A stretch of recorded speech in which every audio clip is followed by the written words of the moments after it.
What's up, everybody? Welcome to the Game Over Greggy Show. I am one of your hosts, Greg Miller, alongside the producer/seducer, Nick Scarpino. Greg, welcome back. Hey, thank you for having me back. Give me one of these. Hello. Give me one of these. Oh, crap. How are you controlling my arms so efficiently? I'm powerless right now. I can't move it. My whole body's paralyzed. You coward. Over here, the pride of Long Island, Colin Moriarty. Go Islanders. Go Islanders, indeed. And over here, the pure one, Tim Gettys. Glad to most. How are you, gentlemen? Good. It's good Well, to see you really again. good. Thank you. Yeah. Now, see, it's one of the. Now we had to fake it. Because right now, Kevin is over there editing the Patreon exclusive episode that we did right before this over at patreon.com/. It's a good episode. It was revealing really our biggest secrets. That's true. That's not even BS. Sexual fetishes, addictions. Let's just say the bulldog runs deep. It's true. Yeah. So we did that, but that was like our first time back at the table. I had been gone. I'd been in Mexico. But now for the uninitiated Patreon people, if they don't do that, they didn't listen to that, then this seems like it's our first time together. Yeah. So here we are back together. It's beautiful. Again. This is the first day one. It's day one. Day zero. Day zero. As Colin they say. leaves in T-minus 3 days. So we got 3 days together. Yeah. One more day. Then I'm out. Then you're out to Iceland. Not like Trout. You gonna have fun in Iceland? You gonna see New York the Northern first, then Lights? Iceland. Yeah. It's gonna be good. I'm excited to go. It's a random Iceland. place. Is that the one that's green? Green. Yeah. Yeah. I mean, it's cold, but It's really weird. yeah. I'm not okay with that. I know. Can we They really change got to that? switch. They really got to switch. It's Like, the how do we make that Vikings. happen, Colin? I don't know. As far as I understand, maybe it's just a rumor because I'm not totally up on Nordic history at all, but I think that Greenland is a relic of them calling the country that or the land that to get people to go there. Yeah. That's what I think you've said that before. I learned. Those are some fucked up. Those Viking motherfuckers. Because, They're they mean. were colonial, because they also were in Newfoundland and other parts of Canada, so they were all up in that all up in that Arctic. Then you get out All of up that. in that Arctic. And you could still see the remnants of the Vikings landed in the New World 450 years before Columbus. What are the remnants of it? You're saying we could? They're see in Newfoundland. There's a bunch of the helmets with the horns. There's foundations of houses in Newfoundland. I can't Meadow something. It's some French name, but it's on the coast and there's like houses like remnants of a Viking colony. That's crazy. That's cool. From 1000 from year 1000. Oh wow! Wow. Suck it, Columbus. And of course, Amerigo maybe the Vespucci. Chinese came here as well, and the Romans might have been here and stuff like that a long time ago. So But we don't want to give any of them credit. No, Columbus Day is still a thing in New York. And New isn't it Jersey. everywhere? It's a thing though. Like it's Oh. it's like there's even a Sopranos episode from back in the day making fun of it a little bit because it's like a very serious thing in the Italian, like people that don't know, like Columbus was an Italian, but he was Is that when they do the exploring Italian for fair? Like the Italian street fair? Is that the same time as Columbus Day, or is that different? Presumably, I don't know anything about that. All I know is that we'd have that entire day off from school. Everyone would be off from work that day, and it's like a totally different world. Like it's just a day. Interesting. Here, but in It's New just York, a day off. Yeah, in New York, it's like a day. Like it's not even a day off for a lot of people on the West Coast. All right. That, like between we did, but a lot of people don't. And in schools and stuff.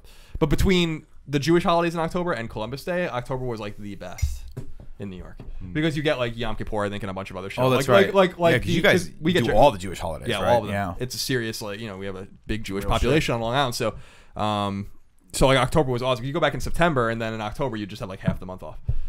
Then November you'd have Thanksgiving, and then Christmas. December you'd have Christmas, and then February and March or February and April you'd have. So a week did you off in each. stay in, or were you That's like awesome. later? Were you in school like to July? We stayed until like mid-June. Was when school That's was not over. much different than That's that. Not pretty much normal. different. Yeah. And we'd start like right after Labor Day. All right. Yeah. Anyway, it's been a good episode. Well, if you didn't know, ladies and gentlemen, this is the Game Over Greggy Show. Each and every week, 4, sometimes 5 best friends gather around this table. Each bring a random topic of discussion for your amusement. If you like that, you can get everything early over at patreon.com/kindafunny. But if you don't want to give us any money, no big deal. The show posts topic by topic, day by day over on youtube.com/kindafunny before we put up the entire show each and every Friday on YouTube and iTunes and podcast services around the globe. Mm-hmm. We didn't talk. I didn't check the document before. Is there any sponsorships we need to talk about this episode? I don't think this week, no. Oh, perfect. All right, great. We're starting to get Able to do it sponsorships. right. That's exciting, though. That's Thank fun. you so much. Yes, Strange very fun. world out there, isn't it? Yeah, Yeah, all because I of mean, your support. all because of your support. It's awesome. And so, yeah, so hopefully you'll have to, you'll get to hear us kind of do that rigmarole, which will be fun coming up. Well, We've had a few. we've done it a few times. Yeah, We yeah. do the shout outs. I think it'll be more regular now, is what you're saying. We're hoping so. We love being regular. Yeah. We know Nick loves being regular around Every- 11:30, yeah, 12 every day right in into my fucking there. bathroom. I took my shirt off today. I heard you tweeted about the Costanza thing. You didn't really take your shirt off in there. I did. I walked in. You I got was a like, little overheated? no, I like the freedom. I like the feeling of like the light breeze on my Really? chest and my nipples while I can't do. poop naked. Really? What? That's the best, man. It's weird. I feel It's very like swimming uncomfortable. naked. I feel too I've never vulnerable. swam naked, I think.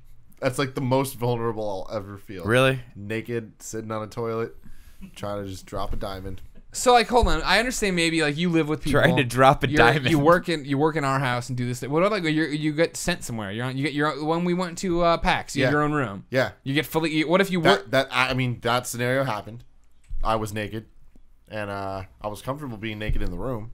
But then when I went to poop, You did put not your clothes put on back clothes. on? You did not put I on did. clothes to take a poop. I did. That's bizarre because Yeah, when it's really I'm here's what happens when I'm in a hotel room. All bets are off. Oh yeah. Oh yeah. Like when we were in Just jerk Boston, off using the sheets? Yeah, whatever you want, whatever you want, you can do. Just grab a do whatever whole you want. handful of sheets and start humping it like a dog's leg. Because here's the thing. Thank about the God hotel this room. episode isn't sponsored. Yeah. 'Cause here's the thing about this hotel room situation is that you damn well know that no matter how heinous you're being, someone was fucking 10 times more heinous, and it wasn't even that long ago. No.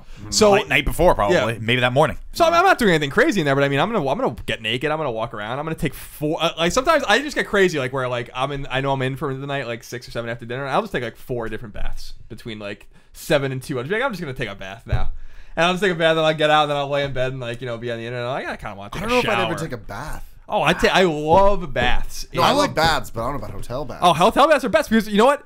Say what you will. We were in a very nice hotel. We were with And of course you have to gauge it by the nicest of the hotel. That bathroom is probably way cleaner than I've ever been. Like than a bathroom I've ever probably cleaned. cleaner And than I'm your pretty bathroom.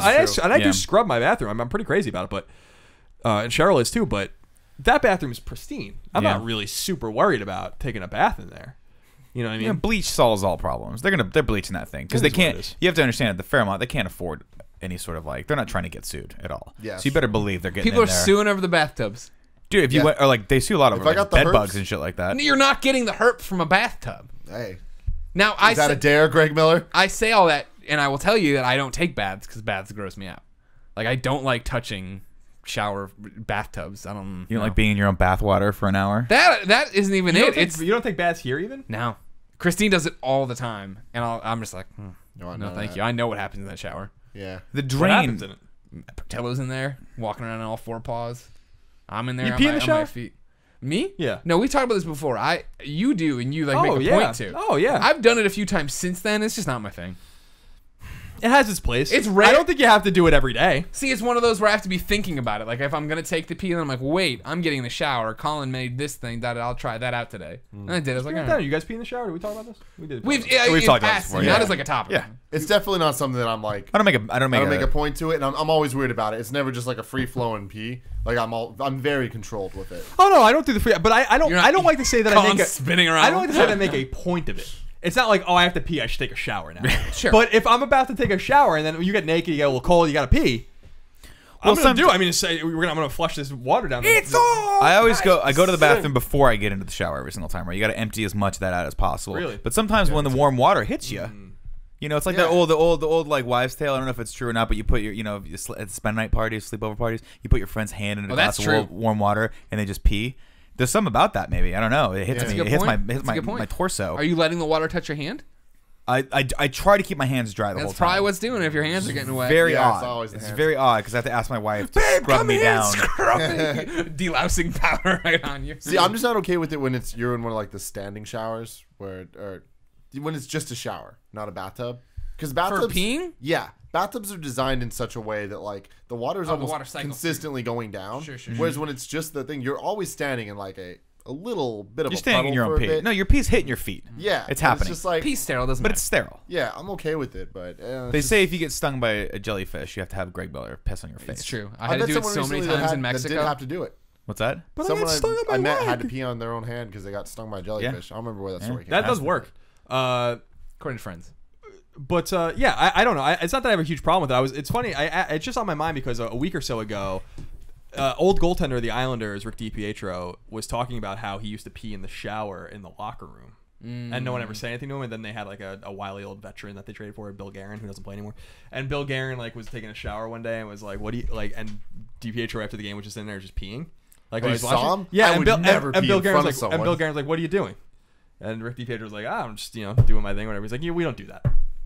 And that was like one of his first days on the That's team or it. whatever. Yeah. Did he stop doing it? Yeah, he stopped doing it. That's awesome. We don't do that. I fucking love that. What was it? Oh god, I was listening to another podcast where they were talking about like the knitting circle of guys. There are guys and the importance of friends and having guy friends that keep you in check. and how like they tell you what not to do anymore from a young age, and that's very important. He was talking really is specifically about like he related a story Like about peeing into too. a Dixie cup. No, just bringing yeah. Well, And then no throwing it human behind being you. would think to do that. I think. Let's not go into that too much. Yeah, we're not We'll gonna go save too that far for the into that. documentary. What were they saying? On No, the I podcast? think it was Joe Rogan. I listened to a lot of Joe Rogan Experience, which is a phenomenal podcast, and he was talking about how he was one of his guests talking about how excited they were to bring their they had a Hulk lunch pail. And it was from like, from 6th grade to like 7th grade going into junior high. And they brought it the first day of junior high. And their friends were like, what are you doing? What is that? And he's like, oh, we're not doing this anymore?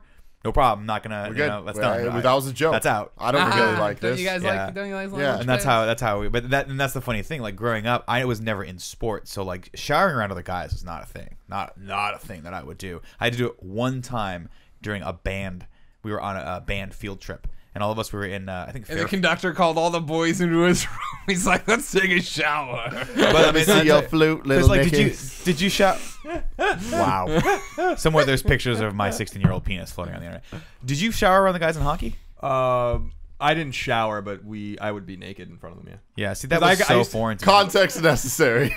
Well, no, because I've told this story before, but like in hockey, it's not terribly uncommon for people to play with very little under their equipment. And I used to just play butt naked under my equipment. Yeah. Because I was a goalie, it was a very arduous position, a lot of up and down, and like you just sweat and be gross. So your solution was either to wear a t-shirt and underwear, especially your underwear. Like I wore underwear. I didn't start doing this until high school, but like in 9th grade or whatever, when I was like, freshman goalie or whatever, I could like take my underwear off and just like wring it. That's gross. So I was like, what is the point of even wearing this stuff? Well, then by 10th grade, I was basically just playing naked. I would just put my certain- cup on over my junk and then just be totally naked. And then what would you do with the cup? You just spray out the cup with some Lysol and you go about your business? Hockey smells a very specific way. It's not very good.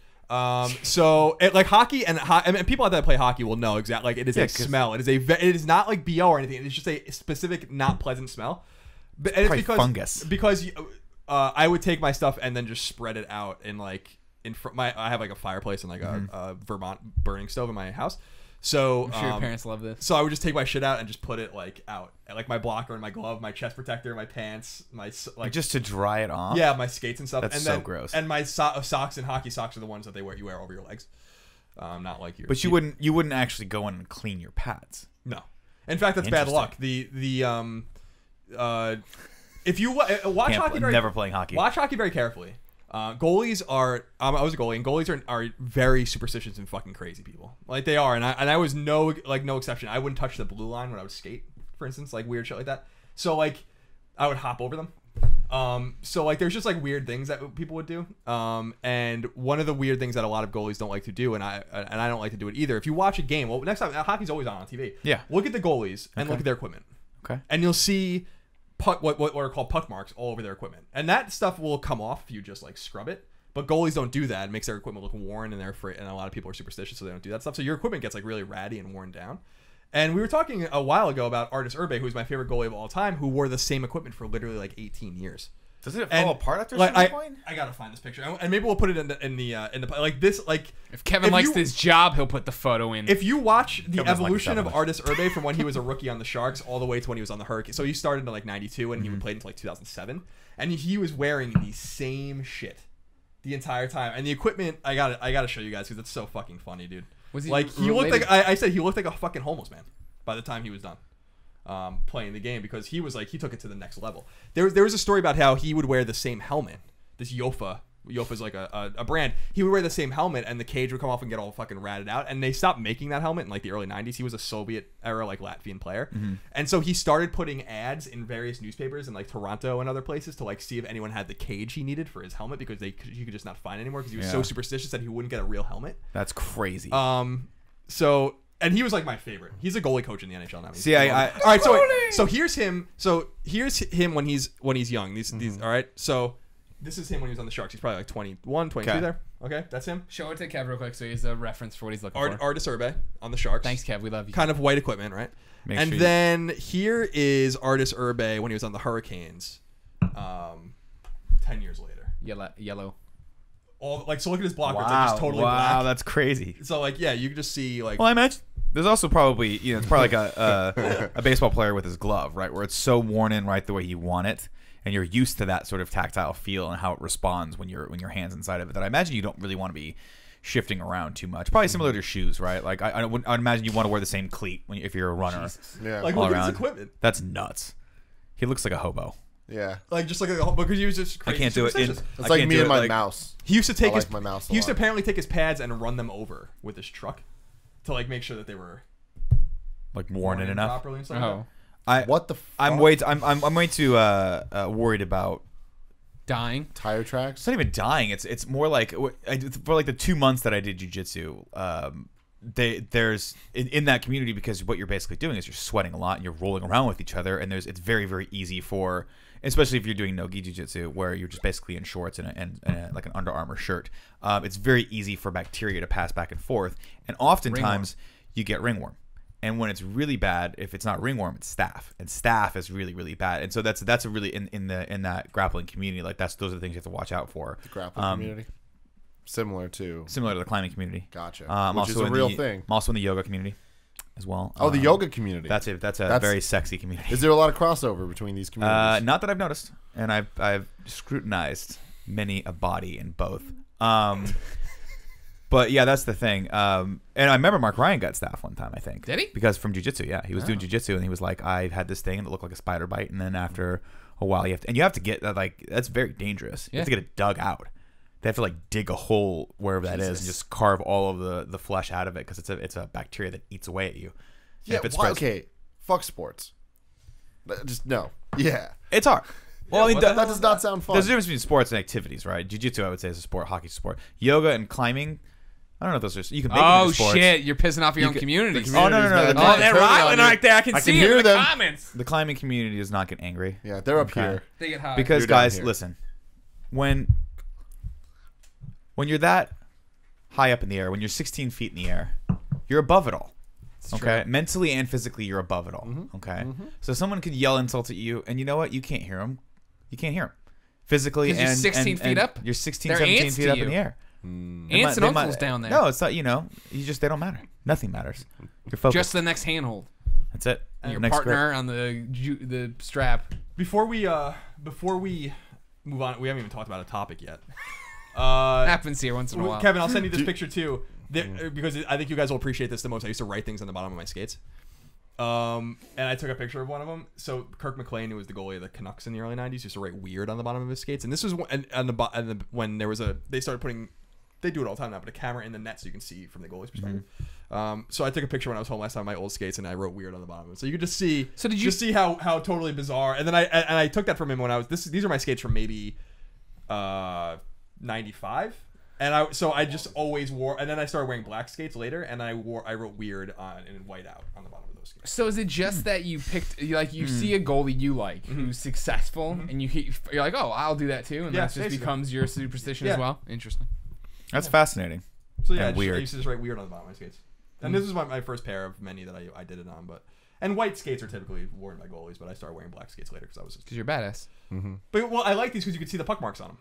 Like all the times I saved it with my skate, you can see All the it times it dropped. Yeah. Dropping the puck. Dropping the puck. Anyway, You're worried about time? I think that want to make this a topic because Sure. we're at 20 minutes already. Okay. We talk a little bit longer about our random hotel experiences. Is that where this came from anymore? I don't even know how I'm pretty we got sure here. the topic of this one's gonna be peeing in the shower. That's what's gonna be. Peeing in the shower. I can put let's put the I headline will, would be in the shower. I will say you are a different person in the hotel room. Like when we were at PAX, yeah. I very seldom do this, but I was like, you know what?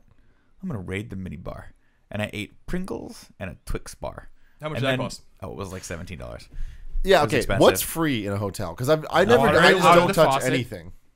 Yeah. Nothing. Yeah, I mean, like, it cost me it like depends $7. where you go. Sometimes you'll go and they'll have the bottles of water. They say, hey, this is free. And then other times they'll say $8. And then you go to a fancy place and they will say your mini bar is included. But that's only happened like once to me at a fancy ass Man, that's just place. crazy. God, if they included the mini bar, I would never leave the hotel. No, Yeah. I'd eat dinner there. And I barely Breakfast left it and dinner. anyway. Yeah. I would Hotel just rooms bring are weird. 5 guys back and sit and watch hockey and naked. Oh yeah. in the bathtub. I also Totally naked. wear a robe in hotels. Do you do that? Never wear a I robe. don't. I don't do that because I don't trust it. Has it been washed? So the robe is what The robe is a bridge you'll too bathe in there. Because I feel Their like waters. Yeah, I feel like the scrubbing of the bathtub is a thing that must be paramount, right? You have to I'm assume. sure I that feel like the they're laundry's that they're paramount pretty. too, though.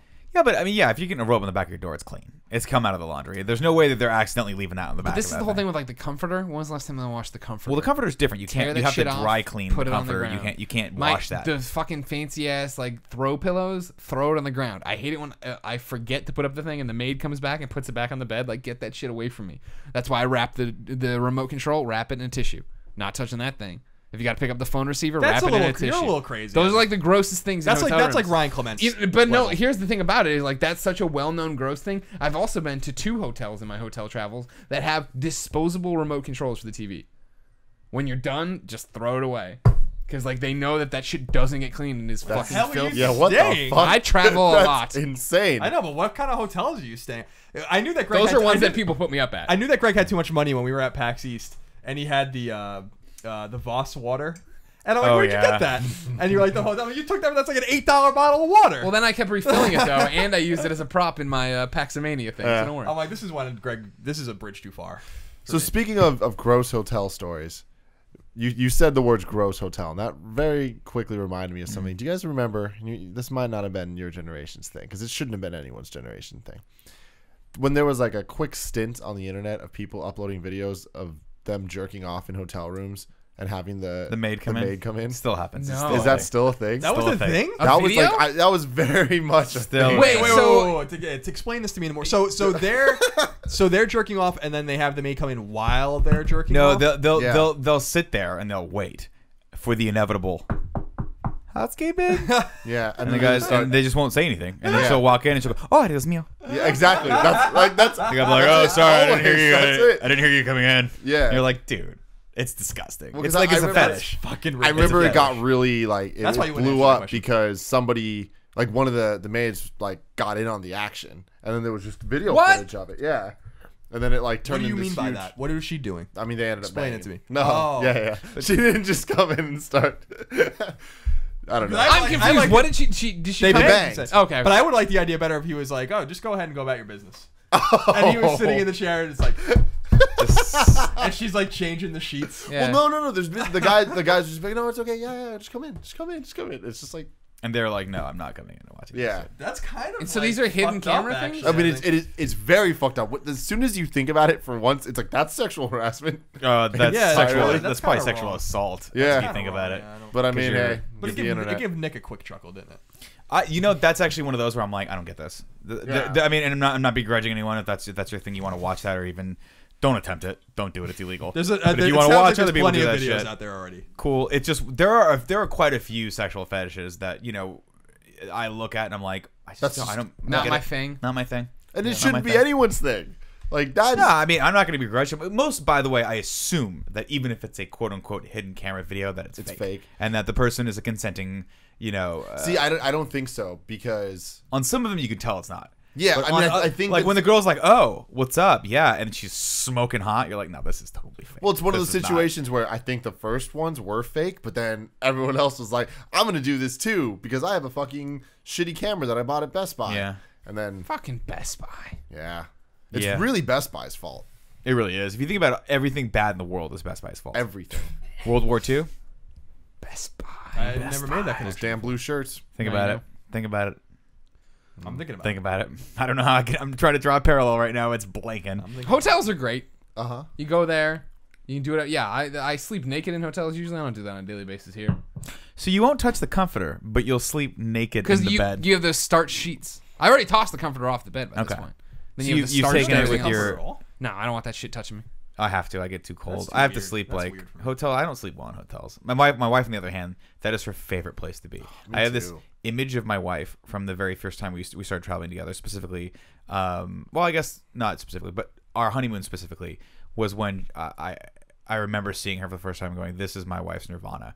We were in a really nice hotel, and she's just sitting there with the comforter sort of perfectly placed, a magazine in front of her, and room service on the way. And that is just her bliss. And like just having come back from a massage spa appointment or waiting for the massage spa appointment to happen. Or in between too. Or in between, whatever, you Yeah. know. And she loves that. That is where she could go, like in her brain, to escape like the daily stresses. And I'm like, I get that. Like for me, hotels usually denote really hard travel. Yeah. Like PAX was great. That hotel room was great. Made ever so better by the fact that We had to travel for 6 hours. It was really cold. We had stuff we had to do. We had obligations.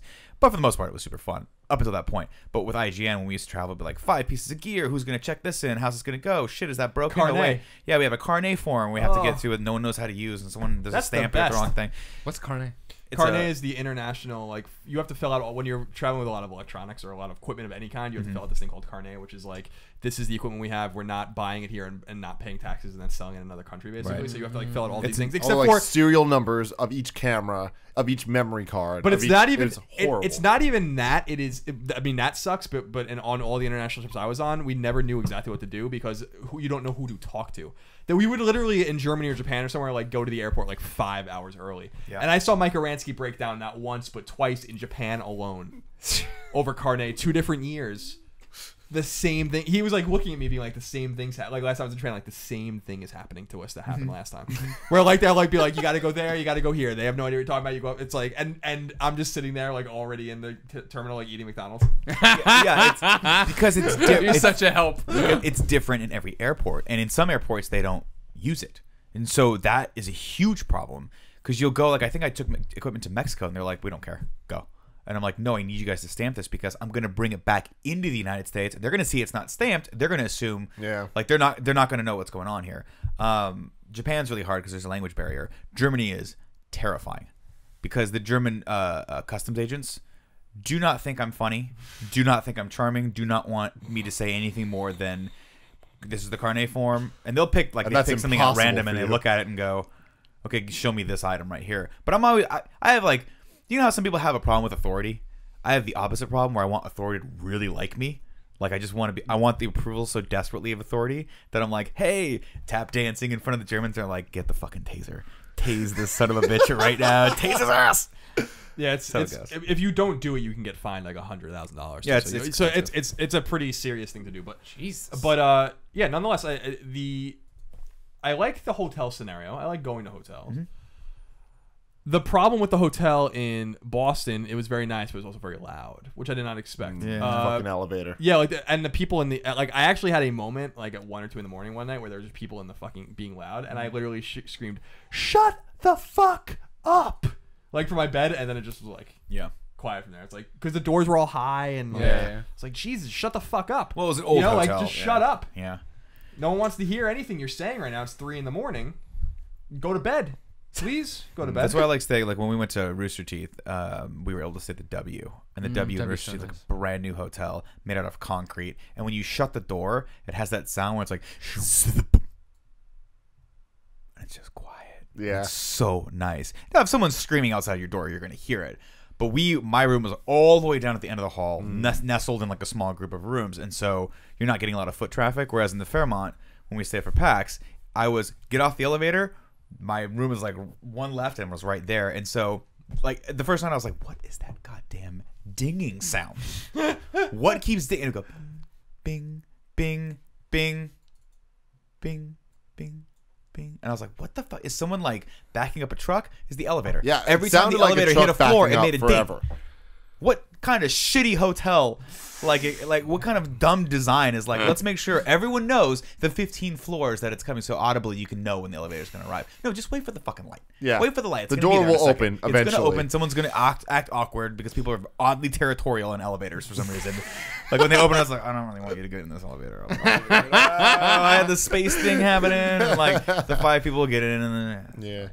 What I don't like about elevators, because I get a little claustrophobic, is that I don't like when people don't have the courtesy to take the next one.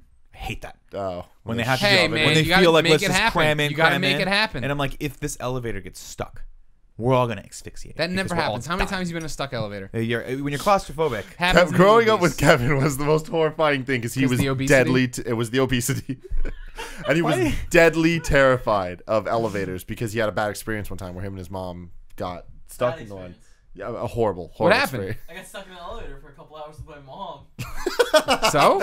If you knew his mom, My mom sucks was what he just said, by the way. Which is one of the funniest things I've ever heard anyone say. that is amazing. But yeah, so every time we were in an elevator with him, he was just like freaking the fuck out. I'm like, dude, calm the fuck down. And then he got bit by a dog, and then we just couldn't go out. I got better on both.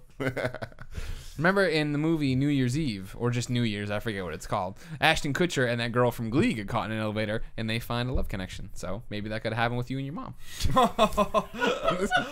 Just saying, you played it wrong. You just played it not wrong. going to find a love connection with anyone that's alive. Yeah, it's true. So my favorite thing about hotels is going in, and it's that moment when you get on the bed and you realize that you can't touch every corner of the bed, and you're just like, "Fuck yeah!" It's a big bed. I You're just like starfishing it. That's awesome.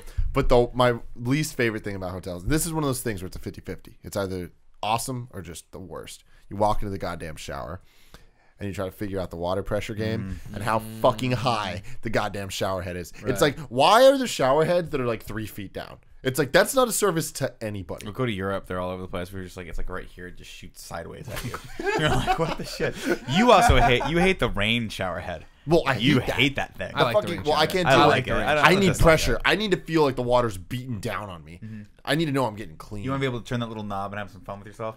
You know, the one No, that, like, here's my thing. takes it from a spout to a controlled I love that. I massager. love the controlled thing. My thing is, if that water can hit my balls and not hurt me, Yeah. wait.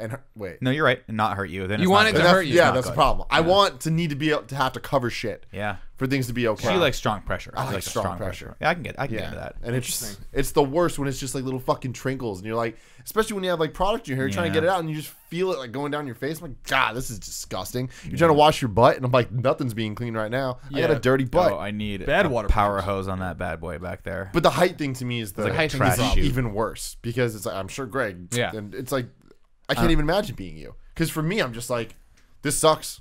90% of the time, it'll be at like here, and I'm like, I can kind of deal with that. Yeah. But it's like, there's times where I'm like, this is made for little people, and like most of the world aren't that small. There's a lot of times I have to do it like, you know, like it's like a revelatory moment in a movie, right? Where you have to do like the whole like turn around and like it's just like I'm head down, like I just What are you, failed. in a shower? I just failed the team. Yeah, to get my head under the thing. Like you're Rocky and you just lost the Clubber Lang.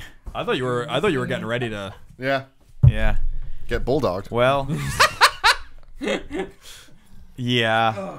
The worst is the ones that they're like on their own articulating arm. And you have to tighten them because you can go up and down with them, but they don't. Oh, they I've don't, never even These experienced are the I had that. one bad experience with this where like I kept trying to push it up so it would be at normal height, and I would tighten it, but the tightening mechanism was broke, so it would just as I was showering would just slide down and just rest on my shoulder, and I'm like, this is just the way. And I'm short, so it's like I can only imagine that's never a problem for me. The height, Yeah, the height shit. This is the one time where I'm this like, is not hotels, but have you ever been in someone's house where they have the crazy ass showers where it's like multiple shower Yes. heads? Oh my I've god! only had that in hotels. I've It's never like known somebody that there's rich. hotels with that. Oh yeah. Oh man. I was gonna say I've had a great shower experience in hotels. The person who I know who has that kind of shit in his house is Nate Ahern in Seattle. When I go visit him, he has like 3 showers in his house. He has a fucking beautiful house, and he has a shower in the basement that is like hermetically sealed. Like it's just like you walk into this thing and you just close the door and you're just in the shower, and then there are like 5 different shower That heads. sounds Yeah. awesome. That I is want like my all shower these different- and I'm experience like- to be a Disneyland ride. I insist on taking showers when I'm at Nate's in that shower. just even though it's Ange just even- wakes up and you're in their shower. And you're like, It's the one in the basement where like it's like in the shower. It's like it literally. I guess the person that owned the house before maybe was like an athlete or something. Like you would come in and would just take a shower real quick, or whatever. So it's like in their laundry room, and I like Interesting. go into the basement and like go into the shower just to use that shower. 'Cause it's incredible. why not? What about bad hotel experiences? I have 2 that jump to mind. Number 1 was in college or right after college, going to a friend's wedding, and we were splitting the room. And this is one of those, like, you know, I went to school in Missouri. I don't talk about it often. This little school called the University of Missouri, and that is in Columbia, dead center in Missouri. And it's a small city, right? Like it's, you know, liberal, everything else. And then when you go outside of it, before St. Louis, before Kansas City, up north, whatever, that's when you get into like what most people think of like small town Missouri. This was like small town fucking Missouri. It was a wedding out there, and the only hotel was like one of like the Bates Motel, right? Where it's like, you know, like it's Like the motel, exactly like right. motor inn. Right. With a gravel parking lot, and like you walk up to your door and you open it and you're just there. You're get in. road Like, you know what I tripped. mean? Yeah, exactly. And so like when we booked it, they were like, all we have left smoking rooms. And we were like, okay, how bad could it be? And then my friend Yeah. Kyle opened the door and threw it open and just went, ay caramba. Because you just got fucking punched in the Yeah. face That's the by worst. 30 years of small town Missouri smoke. Yeah. You were like, holy shit, is this horrible.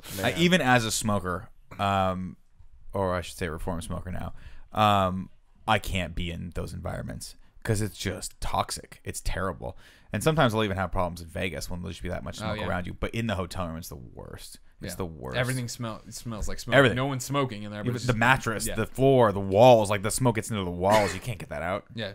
You have to like literally repaint over them. And even then, that's the worst. And the other bad one was when I was trying to drive to IGN from Missouri. It was when I was moving out here and almost died and ended up staying in that trailer. When I finally gave up and drove back the 15 miles to get another hotel room at this other place, dumpy, truck stop. Not motel, but close to it. It had stories at least.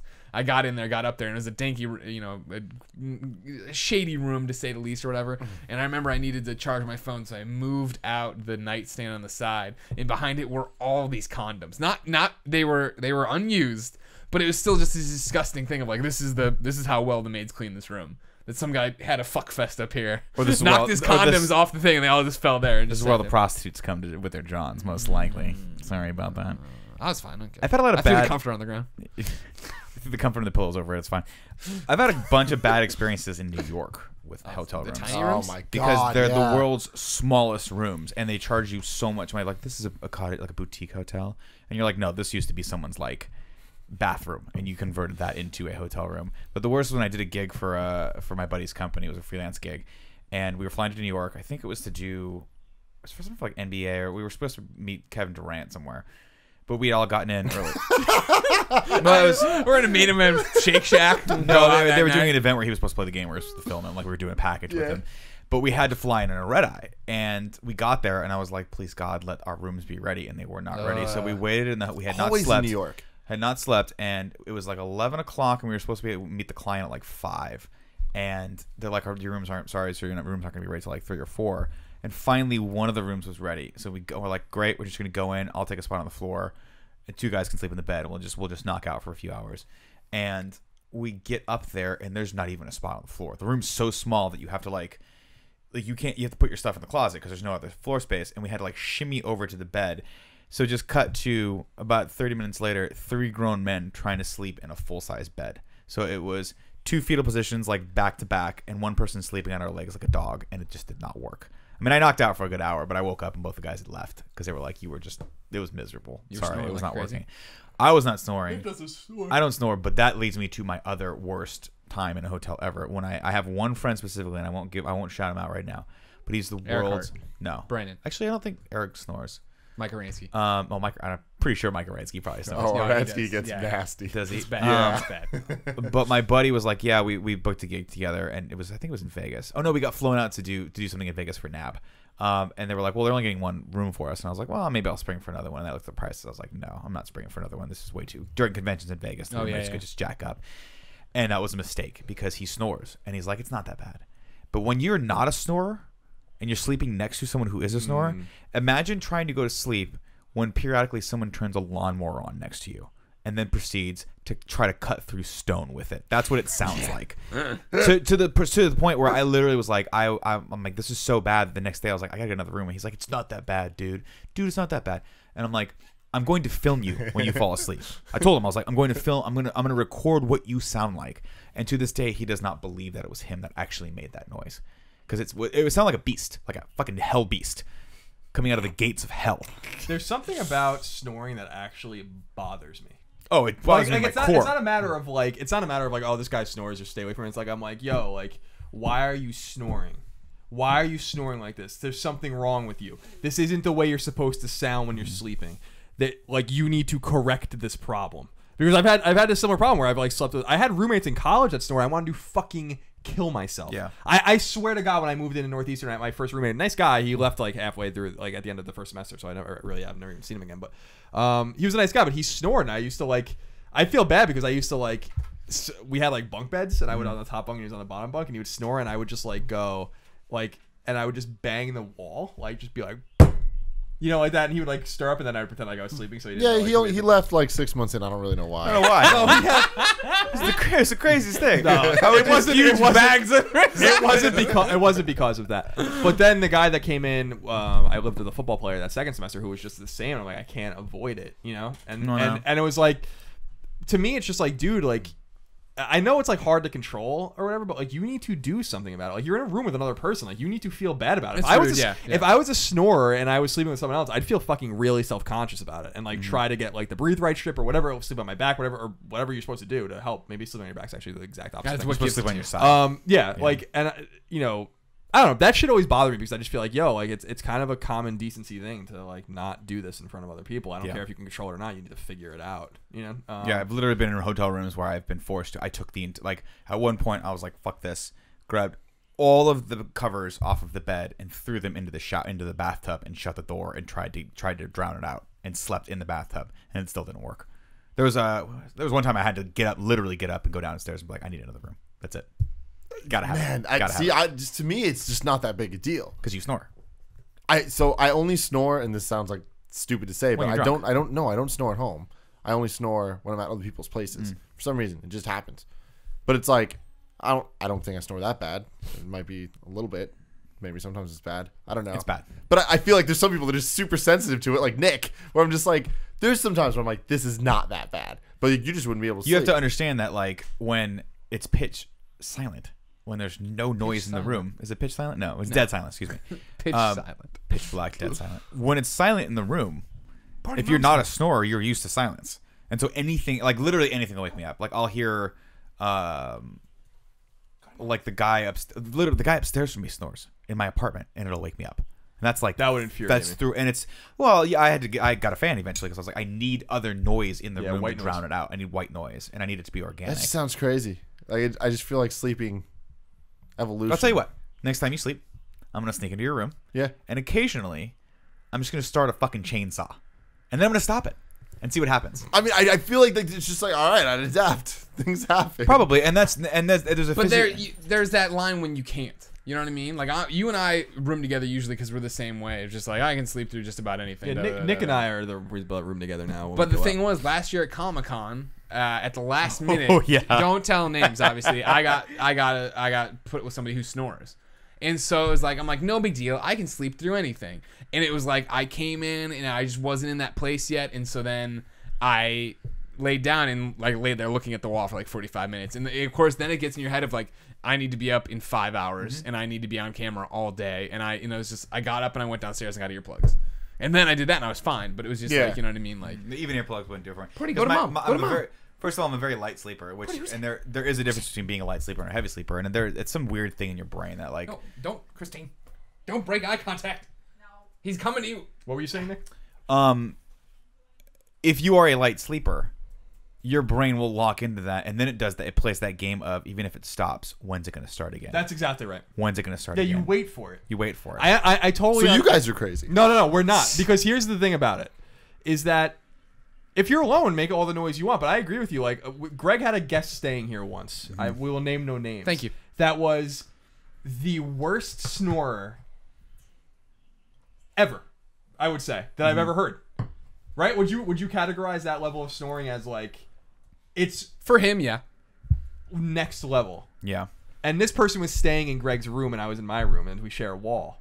And I could hear it clear as day as if it was happening like right next to my ear. And I'm like, this is fucking insane. That's insane. And I have Spotify, so I found like white noise on repeat and just played it, blared it. Because I was like, I can't. You know? There's not white noises on Spotify? Mm-hmm. Yeah.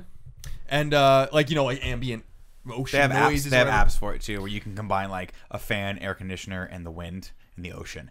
And I highlight them all, and I just you can combine them. Yeah, you can actually make your own white noise sound. Because that's the thing. If the snore, here's the thing about the snore. If the snore was constant at a constant pitch, it wouldn't actually be a big deal at all. No, if it was a double drum, yeah, it's a oh right, you can't get into a rhythm of it, and then they choke themselves awake or whatever. Yeah. And so I have a zero tolerance policy for that. Like I can't deal with it. I don't want to deal with it. That's why I stay with Nick when we travel now. Is because like I know Nick's not going to snore. He knows I am not going to snore, and that is basically the end of it. Yep. I'm even self-conscious about breathing heavily. Like even heavy breathers bother me. Well, that was the thing with Colin when we roomed together the first time ever. He said to me, "Do you snore?" And I go, "No." And we woke up the next day, and I was like, "How was I?" And he's like, "You're borderline." He's like, "You breathe loudly." And I felt self-conscious about it. I was like, I'm so sorry because I thought I've been told I don't. You know what I mean? Like Christine has been clear from early on. Like I needed to breathe through my fucking nose when we slept, and I've gotten, you know, it sounds stupid. Like I learned to do that, but you do, right? Like it's just something you get yourself in a rhythm of it, and then you don't do it the other way. But even then, it was still just super loud. But like I've said before, I'm loud with everything I do, whether it be vocally or anally. I'm very loud. Yeah. All right, my topic. You're gonna leave it on vocally or anally? Yeah. Okay. Now, if they're just tuned into this topic, they have no idea what you're talking about. 46 minutes into the show. Of the About hotels. a topic that wasn't a real topic. Yeah. All right, for real. Now, my topic. Okay. There with that. Now it's just a clean break. Okay. I've been holding this in for a while. I'm excited to tell you guys. Mm-hmm. Lou Ferrigno is going to kill me. Awesome. I've often thought about killing you. So it's good that someone else will do it. So it's great that Lou's going to do it for you because he's one of my favorite people on this planet. You don't even know Lou Ferrigno. Lou Ferrigno? The You know Incredible of Hulk? him. Yeah, I know the you know Hulk. I was of gonna him. say, Yeah, I don't know Lou Ferrigno. No one Yeah, knows. one of your How did favorite this come about? How do you know Lou Ferrigno? I don't. Okay. But there's a new movie called Nightmare City. Okay. And I'm going to be in it as a zombie. Awesome. And he's going to kill me. And I did this. This is exciting because it's a full circle thing for me. Because what I did is I backed it on Indiegogo to get this perk. And like this is interesting because when I was sitting there hemming and hawing on whether I should do this or not, I had to run it through Christine. The first thing I said to Christine was like, it's time for me to pitch you something. And I'm like, you're not allowed to just say no. And then like I like that. two sentences into the description, she's like, you should totally do this. But it's full circle because in my head when I was getting ready to see if I wanted to back this, because it was $1,500 on this Indiegogo to make this movie. It was our own. Wait, $1,500 to get the role or just to make the movie? No, to be To be in the role. Yeah, this I is was I like, paid damn, them that's- Don't do it if it's only a $1,500. $1,500 budget for the movie. It's not worth In my it. It's head not gonna though, be a it good was movie. our own Louis Menchacha, Yeah. who came out here and did the whole thing of like he had to tell his friends about it. He was going to pay $2,000 to come be on our dumb show and support our dumb stuff. And for me, it was like. It was a series of things that led to this. First, it's multi-tiered on why I wanted to be a part of this and why I think it's worth the money and why I'm excited about it. Yeah. Number one, yes, Lou Ferrigno, the Incredible Hulk himself. You remember him well. We're the old guys at the table. Yeah, We like superheroes. He's in a and great. TV shows. There's a great documentary on Netflix called Pumping Iron. And Right. it's him and Arnold Schwarzenegger are the main two characters. And Arnold Schwarzenegger's the bad guy in it. Yeah. He was also on Celebrity Apprentice. Lou Ferrigno? Yeah. He was also in that Paul Rudd movie I'm thinking of right now. I Love You, Man. I Love You, Man. Yeah. He was good. He He's was been in fun a ton of stuff. Yeah, I know. He's Lou Yeah, Ferrigno. he's He's Lou been Ferrigno. around forever. Yeah. That's exciting. So I found out about this from Jimmy Wong, Oh, Freddie Wong. Wong's brother. He's in this. He's acting in this movie or whatever. He tweeted about it, and I clicked on it. Now, so it's exciting about Lou Ferrigno gonna kill me. It's exciting that it's a zombie movie. It's exciting that Jimmy Wong is involved. It's exciting that now I don't know. We've never talked. I know you're the film guy. Here. I don't know how much of a horror film guy are you? Yeah, a little bit. Tom Savini. Ring a bell? Vaguely. He means a lot to me. I'm a big Okay. zombie movie fan, you Okay. know. Or maybe you don't know. I don't know. We never talk about this. I know you're like zombies. You look out there on the bookshelf. The only DVDs I've kept are Kevin Smith ones, animated series about Superman, and then all of my zombie collections of Okay. DVDs. The out biggest there. role you've ever played was a zombie. That is not true. It is true. You can take your not another zombie movie and shove it up your butt. This is a real zombie was a real movie, zombie. Tim. I was. I'm gonna be You were great in it. Tom Savini.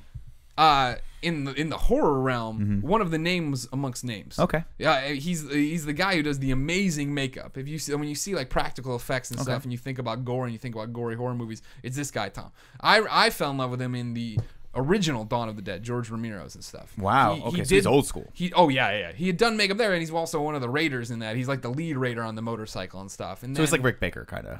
Not Are you for familiar that. with Rick Baker? No. He's the guy that did like. He's a Same big idea. horror makeup guy. Yeah. Sure. So, but then then when you learn about him, he's in all these other movies doing all this other stuff, and he is directing this film. Oh, cool. And he directed the remake of Night of the Living Dead, which I loved. I don't know if you ever saw like the 1990 something No. remake. No. Oh, it's so Night of good. the Living Dead? remake. Dawn of the Dead. No, Dawn of No. the Dead was. that I want to say Zack Snyder. It was, Zack and it was Snyder? written by James Gunn. Yeah. But this is Great movie. Night of the Living Yeah. Dead. This is the Night of the Living Dead remake. It's out there on DVD. There's You a should- couple Night of the Living Dead remakes, but yeah. This is the amazing one by Tom Savini, and it's out there in the practical effects, and it's awesome. They do this. Awesome thing with I'd like to Barbara. borrow that from you then at some point. You should. So it's just he's been on The Simpsons too. Like it's a real thing. This guy. He's Been on The Simpsons. He's a real deal and a dude with the gore and the horror. When you play yourself in The Simpsons, you know you've made it. It's true. That's Very 100% true. So it was that he's involved, Jimmy's involved, Lou Ferrigno's involved. Now the thing that is even more exciting, because I had to wrap my head around this. I'm Greg Miller. I make a lot of stuff on the internet for a lot of cool people. We have a wide reach, blah, blah.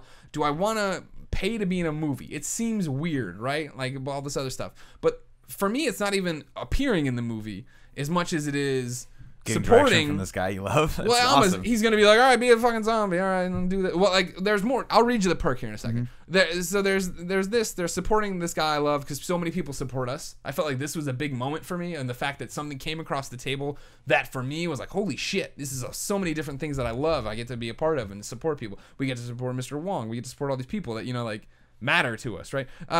Never Ending Story. You know that movie? Yeah. The guy, the Falcor. kid. Who's the kid in the Never Ending Story? Atreyu? Yeah, he's that in plays this movie too. Really? Yeah, and the original Barbara from Night of the Living Dead in this movie as well. Wow. So there's a whole bunch of fucking shit in here that's really cool for me as being a nerdy nerd guy. But on top of all this is that the makeup is being done by Savini's folks, like the people who he has like His a team. school and his team and that. So I'm gonna look like a fucking badass Yeah. zombie in this, let alone just be in a movie supporting a guy I love, let alone be killed by Lou Ferrigno, which not many people get to say, let alone support Jimmy Wong, let alone be in a horror movie. I want to see the picture of you as zombie and compare it to when I directed my opus, not another zombie. Well, they'll apocalypse. probably give me an erection. Because Sorry. mine was just They're gonna give you an erection? Yeah, wait, what? That's they'll what I heard. probably give me direction. Oh, point I of clarification, I I'm heard pretty sure, erections. and many It's times ours. I've given you an erection. Yeah, definitely. There have been at you least guys 2 or give 3 me times before that erections all I've the made time. you erect. Mm-hmm. What? So a couple questions about this. What was their end goal for Kickstarter? Do you remember? This is what the full- Indiegogo. Indiegogo. What was their full goal? igg.me/ shit. @ I believe. Is that how they do them on here? / Kevin's putting up. We'll put up the Sure. Nightmare City. You can also just Google Nightmare City. Well, I think it's Their end goal $50,000. Okay. Because they have the whole funding breakdown. So they have here. funding. So they're just trying. Is this the full budget, or are they trying to get like some No. extra funding They, from the I'll let me bring you around a little. Got They got a little pie chart in here that's doing all this stuff. Love pie chart. Because a lot of the times on Indiegogo, they'll do like they'll just get it to like cover post or something like that, or they'll get it to cover like some of the costs of either editing it or taking it to festivals. Yeah. See, right now they have the film funds, the distribution, the investors. Okay. And now they're using fans. Oh, and okay, yeah. crowdfunding to So make they've the got movie better. they've got some. So there's probably some more money they're throwing in it. Yeah. No, it's not just this money here. That's cool. I mean, my thing is this. Yeah. I'm a very. I know Colin's sort of come around. At least you're lukewarm now. You don't vehemently object to the idea of the Kickstarters. The Yeah, Indiegogo's mostly and all because of some of the things that I enjoy come from Kickstarter, Right. so that would be hypocritical of me to stand staunchly against the platform. and that's my stance. It always has been, right? And I think we're enjoying this amazing time in production where people can be directly responsible for making the thing that you, like helping you make the thing you want Right. to make, right? You can cut the middleman out. You don't need to go out there. We always talk about how well, Kevin Smith doesn't need Kickstarter because he should just be able to go to Harvey Weinstein and get money for that. That's true. But then you have things like Super Troopers, right? And Super Troopers 2 just got funded. Yeah. And not only did it get funded, as of the 4th or 5th day, it's like $3 million. Yeah, it beat Laser Team, Rooster Teeth's movie, to be the most funded Indiegogo. Yeah, movie Indiegogo, excuse me. ever. Yeah. Which is awesome, right? And I willingly gave them $10 first day. I was like, this is it, dude. Yeah, $10. And I'm gonna pay to see it probably in the theaters when and if it comes out. But with them, It better come out. it will. Well, I don't know if it's gonna come in. Like, I don't know how got many you. theaters it's It'll gonna be get distributed. I'm sure it will. But with those guys, like I really appreciate and respect them because they did Super Troopers, and instead of just immediately going into Super Troopers 2, they were like, let's try something different. Let's give the audience something different, like a different flavor. They did Beer Fest, Club Beer Dread. Fest, Club Club Dread. And, they weren't my favorite movies. Beer Fest was kind of funny. A lot of things are kind of funny. But now that they're coming back to sort of form with Super Troopers 2, they don't need to necessarily. They've already got my money. Like, I'm willingly going out there and supporting them because I love them. I think they do great work, and I want to see this movie come to life. Much like people on Patreon are supporting us, Yeah. because they just want to follow along on this ride with us. So if that's something that you want to do with this, I think it's absolutely. Why wouldn't you? Why Well, not? yeah, I'm not trying to justify it. I'm just Yeah. saying why it made so much sense for me, and that's one of the things they talk about, right? Like Yeah. they have it in here. It's talking about the fact they want to make a hard R horror movie. That those don't make money normally, right? In the Right. theater anymore because you cut off everybody below 17. Right. So all these high school Right. kids are going out, don't get to see it, and that's why Correct. you see so few R horror movies, let alone R movies. Our in general. movies, period. All right, so here I'm gonna read you the perk, all right? So you Okay. hear all the cool stuff I'm getting. So it's, $1,500 get killed by Lou Ferrigno. You'll spend a whole day/night on the filming set and act in a full action sequence together with Lou Ferrigno and undergo training and classes before the shoot with our stunt team. As a hero zombie, you will attack Lou and get killed by him. Breakfast, lunch, and dinner with cast and crew included. You'll be given a screen credit on IMDb, plus invitation to the premiere and after party for you, plus a friend. travel and lodging are not included, plus Dibs. everything from the mega set and the one crew T-shirt. That sounds fun. Yeah, it's gonna be super fun. Yeah, I mean, my first instinct on this is to say, like, I don't know if I would do something like this, like, 'cause especially for you because you have the opportunity and have, you know, with your things, like, you get paid to do these things. Yeah. But at the same time, like, there are definitely scenarios, many scenarios, where if someone was like, you could just meet this person and spend a half an hour with them for $1,500 and be like, yes, absolutely. Yeah. You Well, know? I would. Like there's a lot of people that I would pay, you know, not a lot, but I mean, I can rattle off literally 25 names right now that I'd pay $1,500 to spend a half an hour with. If someone's like, you can hang out with Wayne Gretzky for $1,500. Would you do it? Oh yeah, but I would even go. It doesn't have to be Wayne Gretzky. Like I would hang out with like, you know, anyone on the Islanders. I would hang out with, you know, Neil deGrasse Tyson. I would hang out with, Oh, God, you that'd know, be awesome. all sorts of different, you know, Stephen Hawking. Like, you know, just Yeah, like, no, no. just like, so I understand where you're coming from because it's not so much. It seems like maybe not so much about the movie as much as it's about like you get to experience something with someone that you respect. Right, and that was the thing too. Is like like you look at their Twitter account and the fact that Jimmy's involved and all these different things, and it's like I could have talked my way into this film. I could have easily done something, you know, along that line, but I didn't want to do it that way. I want to go the right way, and I want to support them. And in a way, the other way is the wrong way. No, not the Yeah. other But way. I mean, The wrong way. Yeah, there's something about but for supporting me, it. I don't want to be an actor. Uh-huh. I don't want to be an actor. I don't know how to do that well. It's not part of my skill set. Maybe one day I'll want to go in that direction. But like right now, fuck no, I don't want to do it. I think it's way more fun to be just a zombie that'll get to Lou Ferrigno will chop my head off or whatever the hell happens. Well, you get to go to school. I know. I get to go to trained. zombie school. Stunts. I'll come back and I'll teach you how to do I mean, we stunts. did stunt school and not in the zombie apocalypse. You didn't really. I taught you one move that I remembered from. Oh wait, no, jiu-jitsu. you didn't. We didn't give you We any never zombie fought you training. because we didn't have budget. But Nick enough did to- teach to us finish fight that. moves. My direction was to yell roots, which was never referenced or explained in the movie. Oh, it was. was You never watched the third Yeah. act. You weren't in it. There was a Greg great doesn't joke. watch anything. He's not in it. about the Roots Greg losing a Eagle Grammy won't to allow Drake. Yeah. It was explained. That project was ridiculous. And it is, by the way, it was igg.me/@ IGGY. Nightmare City or just Nightmare City. Google Just Nightmare City. Google Nightmare Just City YouTube and Iggy Google Azalea. Just YouTube Iggy Azalea booty. That's not going to help you. Fancy. But you should watch that video for sure. That Yes. for sure. Yeah. 1,000%. That was a That's a good great video to watch. I don't know. I mean, I would spend if Kevin Smith was doing a movie and they were like, you get a walk on role and you have like you say one line and then in Clerks 3, I'd be like 100%. Yeah. Yeah. I want to be in that. Like I want to be a part of that project and just see that process. And yeah, you always hope that you get invited to do this stuff, but like we're in that weird space right now, and you know, it's a weird era right now where you can actually just spend a little and go do these things, which is crazy. Yeah. Now, do I advocate that all the time? No, I think actors should be paid. I think you should be paid to be a part of these projects. But once in a blue moon, why not? Yeah. So to me, the thing that taught me about Kickstarter was years ago, probably like 4 years ago now, Freddie Wong, when he was first making Video Game High School, when they were crowdfunding for that, one of the perks was him and Brandon, back when they worked together, for I think it was like $2,500. It was you and a friend get to go down for a weekend, hang out with them, and then they teach you all their video shit and like how to do all this stuff or whatever. And I remember I was maybe like a year into IGN at that point. I remember having big discussions with you and Eric and just being like, should me and Alfredo do this? Like, is it worth pretty much like $2,500 just for us to go down and meet them and like become friends? Because that's what happens. Yeah. It's like you're paying for that opportunity to become best friends. Yeah, but it's hard though because there was that buffer too of like this is a perk and like you know you don't necessarily it's not guaranteed that that's going to happen. No, well that's you what might I'm not saying. form though. that relationship. But I mean, with people. that's what I'm saying is it's like it's us, so we would have. Sure. You know what I mean? But like, Well, see, I We're think I super remember that social and conversation. I cool. think I remember saying don't do it because I was like you want to meet people on a different level. and when that's you meet people. that's the thing. It was just like you don't want to be the guy that's like specifically on this level because it wasn't Kevin Smith. It was someone else that's like one day we could be there, which is kind of crazy to think about now because it's like we're not there, but like we're not there anymore. Sure. So that's really always been interesting to me. But what is funny about that is the guy that did do that exact same thing is Ren the Reaper. Really? He is now working for them. Oh, that's awesome. So He's fucked up, basically. yeah, some would Fucked say. up pretty bad. Yeah. I think we're in a good place. But yeah, See, I mean, I support a lot. I've supported many Kickstarters. I've said this. We've talked about this topic so many times, but most of it's music. Most of the times, it's essentially pre-ordering albums. It's Yeah. not even really like supporting anything. It's just like $75 for the vinyl and the CD and shit. It's like all right, cool. I'm gonna buy it anyway. So here you go. That's cool. Movies. I don't think I've backed a movie yet. You back Laser Team, didn't you? Oh yeah, No. that's true. That's true. I mean, How much money and you again, got? they didn't even need my money when I backed Laser Team. I'll be honest with you. Like, they had blown past their goal by a wide margin. But I backed it because I was like, I literally just want to give them that extra $10. Maybe that's something that they can.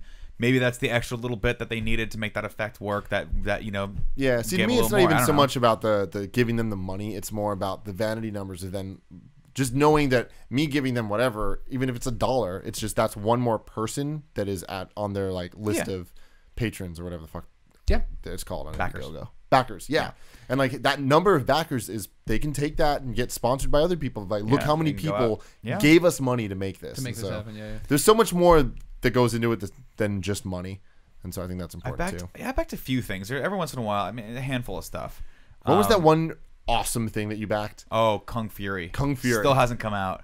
It's been like a year and a half, but I don't care because honestly, he's still working on it. I still get the updates for it, and once it does come out, it's gonna be dope. Yeah. But he also was in a weird place where he's like, I'm just gonna do another short, and then got way too much money and was like, I guess I'll turn it into a 30-minute short now. And everyone's like, no, you should make the full movie. Like, keep pushing and like do another one and make the full movie. And he's like, I don't know what I'm gonna do. So it was also a very, very ambitious, very effects heavy project. I mean, it was like Sin City where it's everything's like the coolest in thing effect. in the world. But it was dope. And the guy, I mean, that's part of the reason why I like backing that stuff is because when that one thing does stand out and I go, wow, that thing, I had an emotional reaction to that thing that this person just showed me.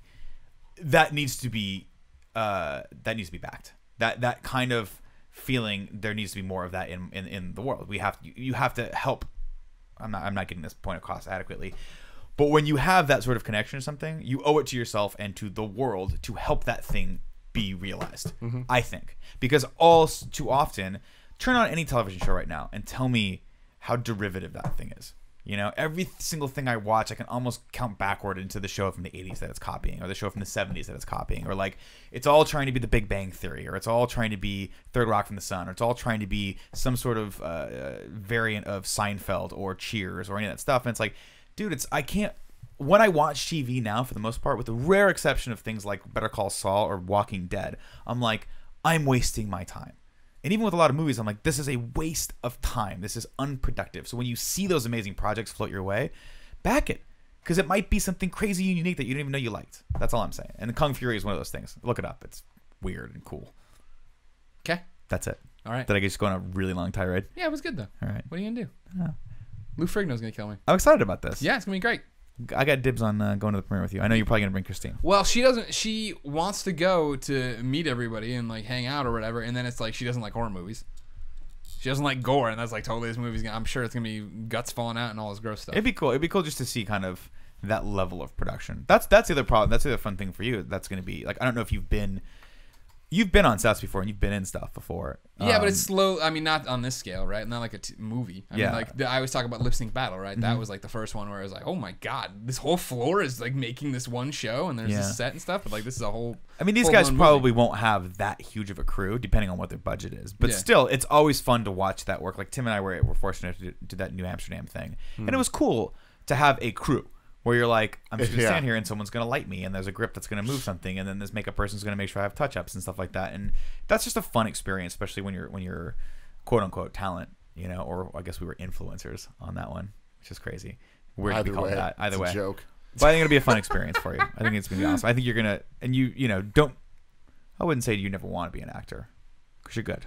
You got screen presence. Well, you got that special fill magic. Fill up your phone when I'm on this show, but yeah, it's, you know, I'm not saying like it's something I would like. No, I never want to do that. But it's like I don't think I'm ever. I don't know. I have no plans to actively pursue that as like my passion or whatever. Sure. But maybe this changes it All all. options are on the table. Maybe. Options. I mean, I think that the four of us especially have hilarious amounts of personality, and that I would be remiss if I didn't try to exploit that to some degree. Like I think we all would. So, you know, we're fun in the real world, but I think that when I think of all the three of you, and I imagine what you would be as characters and things, it's hilarious. It's stupid. It's so fun.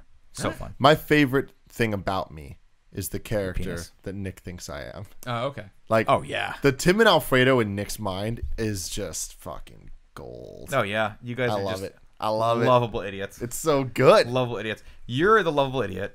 You are the man who is 80 years older than he really is.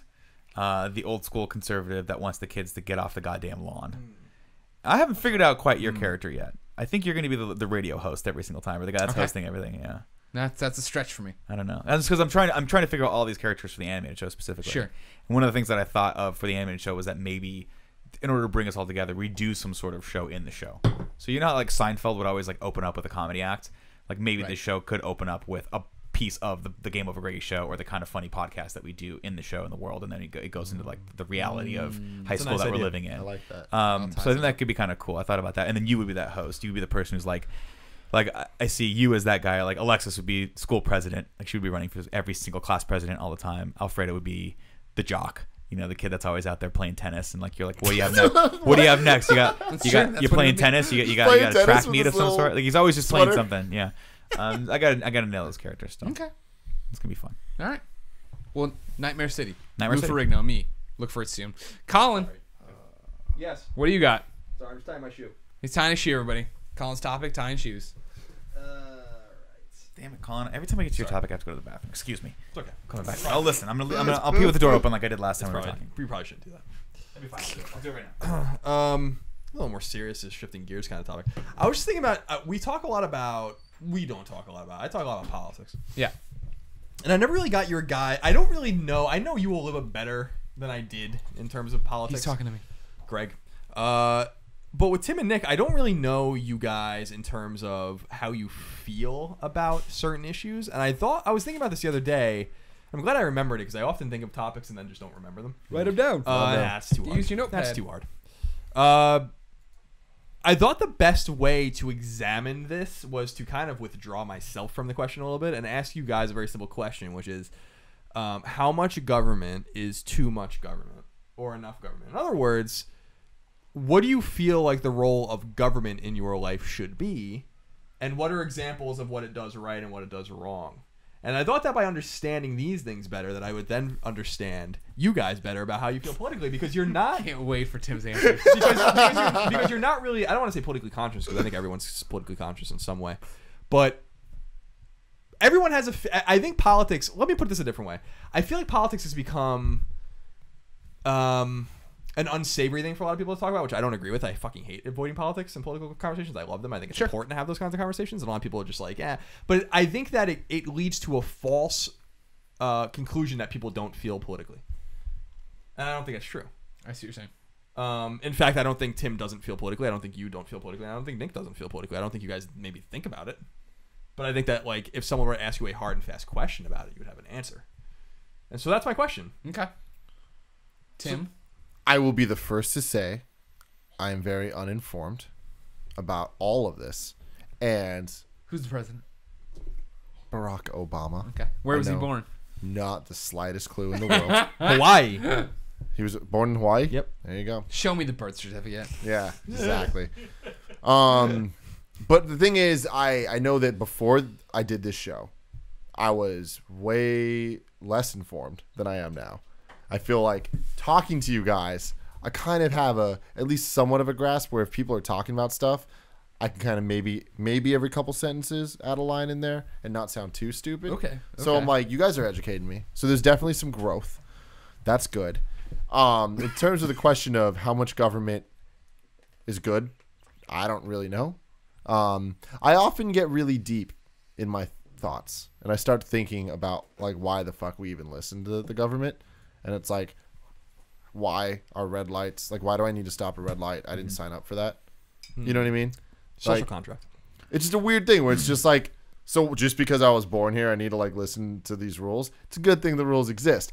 But I often think about that. I'm like, all right, it is a good thing, but why am I forced to do it without wanting to? And it's like, is that why we work though? And I start going down that path and I don't have any answers. Well, the idea So- what you're talking about is the social contract. That is just a thing, like an amorphous kind of thing, saying like you agree tacitly, whether you want to or not, to obey the laws and go to jury duty and shit, like, you know, whatever it is. Like Jury duty. but like I'm interested with Tim with this specifically. Like, do you think? Let's just ask specific questions. Yeah. Should the government have a large standing military? See, here's the thing. I feel like I have answers, but then they're answers that have absolutely nothing to back it up. So then it's like someone could easily change my opinion on it so fast if they just gave me Any insight, really. What is your first It's like, should they have a large 'Cause other standing people- military? Because other countries have, you can call up like reserves and stuff, but we have a very strong standing military. I mean, I feel like a standing military is like you need that, or else you're just getting a bunch of random dudes. Yep. You don't want these flabby folks out there. Not Yeah, trained. like I don't want us to I be in agree the with Tim on this military. one. That'd be bad. you- Standing military. Do you think the Well, government? I wouldn't be because I'm way too old. Yeah, I mean, you guys we're would. past the age. Although You're- if you- a if they- massive world war came out, we would all fight. Oh man, I would gladly go fight if it was something that was a good cause. But I'm 35. They would not take me. I don't think. No, well, they might, depending on how crazy it was. Depending how deep down the offer the line had to go. Do you think that the government should give the less fortunate money? See, this is something that I have thought a lot about, and it kind of bothers me that we create situations where we favor certain people over others. But this is one of those things where, as I've learned recently many times, as a straight white male, I have a warped perception, and I'll never understand other perceptions. So therefore, I'm speaking from a point. I don't want to say of privilege. I don't want to say of not privilege. Just from a point that isn't the other points. So I'm not those people. We're gonna do so good at this debate. This is It's gonna be so good. I mean, this is That was a perfect- this is that literally was a like perfect the presentation. worst scenario for me, where I'm just not informed on this shit. I feel that question's too vague. I think we would need to go case by case, Specifically- not case by case in terms of like literally everybody trying to apply for Section 8 housing, but I mean like this is one of those things where the reason I kind of went down that rabbit hole is because I'm connecting this to other issues that I've spoke about with people recently, where it always bothered me that like schools needed to have this many Asian people, this many like people from Mexico, this all these like random like weird things where it's just like this many people that lived in this district, Like an affirmative action kind of thing. yeah, exactly, and like all that stuff. I'm just like, what the fuck? Like, people just let people be equal. Like, it should be a merit thing completely. Like, if you get into a good school, it should be because you're good. And it's just like, that's kind of my stance on it, where I'm just like, put your blinders on. None of that information matters. That checkbox, male or female, does not matter for what we're talking about here. Like, if you're applying for a job, it doesn't matter if you're a woman or a man. You're applying for a job. But then it's like, all right, I can't say any of that because No, but you can. But you're allowed to, because, and here's why, and I'll back you on this, because you strike me as the kind of person that doesn't let anything stand in your way of your success, and that is a different mentality to what Colin's talking about, or Colin's sort of eliciting from you, which is there is the more conservative take on things, which is like you should get what you earn, and if you can't earn it, you don't deserve it, right? Versus a more liberal stake, which is the more fortunate should help the less fortunate, and therefore uplift the entire society, right? And I don't know that you can be. It's very dangerous, and I think what you're talking about is very dangerous. Talking generalities when you talk about anything, because the more general you speak, the easier it is for someone to come at you with a harsh criticism that you can't defend. yeah, comments. Colin, I mean, I think you and I are very similar in that I err on the side of being more conservative than not most of the time. Socially, I'm very liberal. Me too. But as far as finances are concerned, as far as money is concerned, I'm very conservative. It strikes me as hilarious when you watch people like Chris Christie enter the race, where he has such interesting and polarizing views on a lot of different things. And that's one of my biggest problems with politics in general, especially when you start talking about politics, is that when people... Well, let me back up. In regards to government, it's dangerous when you start when you start taking on these issues, because largely when you talk about government, it's when they're doing something wrong, right? Yeah. How often in your life do you think, God, I'm so damn excited that this road I'm driving down is smooth, right? You don't think that. You're like, God damn it, there's a pothole on this road. Where the fuck are my tax money? Where's my tax money going? And so it's difficult because, I think there are a lot of departments in the government that are bloated, and bureaucracy doesn't run well. But we never take a second to be like, what actually does work in this country? Interesting point. What does work? Having said that, I think we spend way too much money on the military. I think we spend way too much money on a lot of social programs, and I don't think there's a lot of space travel. No, we don't spend That nearly was enough throwback. money on space travel. It's a long time ago. That's Last true. time the internet hated Damon me. bust through the wall. Yeah, screaming exactly. at you. Like, how dare you? I think, like anything, with any organization that's that big, it's just so hard to scrutinize and really have control over where every dollar is going, right? And also I think the bigger problem politically is that we just have the way our system's set up is that it incentivizes politicians to stay in power. Right, and that's a big problem. When a politician is more concerned with getting reelected than they are with actually forcing social change, that's a systemic problem. That's an issue. That's a huge issue that we face every day, every year, every day. Especially when it comes to the president. You know, it's the most powerful position on the planet, and a year into the presidency, they're already starting to plan their reelect campaign. Right? It's like, what are you gonna do? How are you gonna be effective? It's like term limits. Yeah, well, So it's difficult, you know. I listen to you talk. You do sway me a lot often when you speak, because you make a lot of sense. But you look and our priorities are so damn far out of whack, especially for this country, especially a country that's supposed to be the leader in the world. Oftentimes, it's hard to just tackle any of these issues. Yeah, I agree. I think that, you know, again, I don't want to interject myself too much into it, but it's like because I'm kind of curious where you guys stand on these issues. But yeah, I when I was thinking about this question, I was like, this is a fundamental question that can elicit a lot of information out of a person about how they feel politically, even if they really don't know how they feel politically. I think less government is more government. I think that like less government is a great thing. Yeah. And I think that most fundamentally, and I think this is maybe where my historical knowledge and my appreciation of history comes in, is that it is also an homage to the way it's supposed to be. This country wasn't made to morph into something else entirely. This country is a constitutional republic predicated on the same set of rules that we were predicated on in 1783. So that's the kind of like that is the difference between what they call strict construction and loose construction. Strict being, you know, the Constitution is not a living document, which means that you can rewrite it or reinterpret it. Sorry, I think I said Chris Christie. I think I meant Ted Cruz. Ted Cruz is probably That's but what I Chris meant, Christie sorry. will enter the race. Yeah. Chris Christie is my dude. I mean, I like Chris Christie. But, you know, the one thing that frustrates me, because you were talking about roads and all these kinds of things. This is the one of the thing where I get really mad, and where people interject themselves into political conversations they really have no business in because they don't really know what they're talking about, is when people are like, oh, you don't like, whenever I complain about taxes, like fucking inevitably, Roads. whenever I complain about taxes, they say two things. Oh, you don't like the police? You don't want the police and the fire department, and you don't want the roads? And I'm like, what the fuck are you talking about? When someone's complaining about the income tax, they're complaining generally about the federal income tax, which doesn't pay for your roads and certainly doesn't pay for your police department or fire department. You know what I mean? So like when someone makes these, like steps out and starts making these kinds of arguments, like you just don't even know what you're talking about. You know, like don't even talk because you don't have any idea what you're saying. What does that pay for? Most of the federal income tax, you include FICA, goes to Social Security, Medicare, and the military. Yeah. And then like, Well, isn't it like 50% goes to the military? It's a very high number. Our military is cost as much as the next 10 militaries combined, including China's and Russia's and everything. That's just, Hey, there's a reason you're drinking that coffee. why? Because Freedom. That's not. Have you forgotten? I don't think you can equate the farming of coffee in third world countries to freedom. letting you know. And I'm that's- pretty sure this yeah. is not fair trade. And that's where like I think people Starbucks. kind of lose sight of things, and this is a very liberal kind of thing where they lose sight of what really costs money, which are the social programs. That's why I asked Tim if he believes in just the fundamentally, do you believe the government should be giving like transferring wealth, right? And my answer to that is sometimes it's okay. Sure. I believe, for instance, in unemployment insurance because you pay for it. That's what a lot of people don't realize. Is like you are paying for unemployment insurance. When people like, so I remember someone saying a long time ago, being like, "Oh, so you wouldn't take unemployment?" And I'm like, "No, I paid for it, so yeah, I will take it." It's the same way I feel about Medicare It's because and Social Security. people equate unemployment to welfare.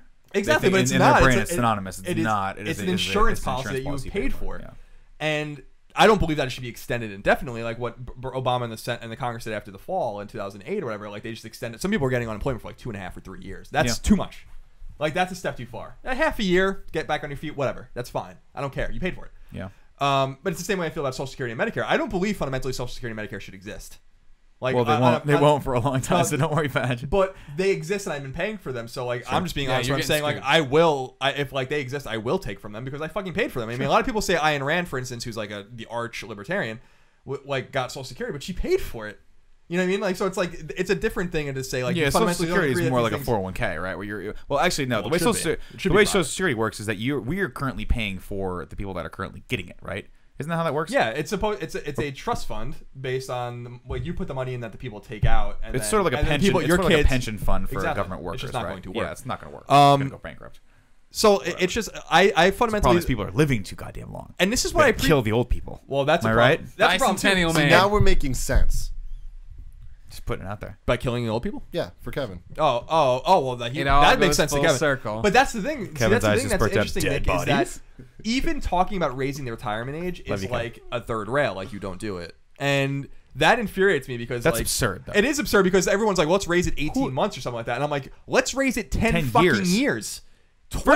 First of all, show of hands, and I love the idea of retirement. We're in a different world than most people because we can continue to do this job and derive pleasure and grow with it for the rest of our lives.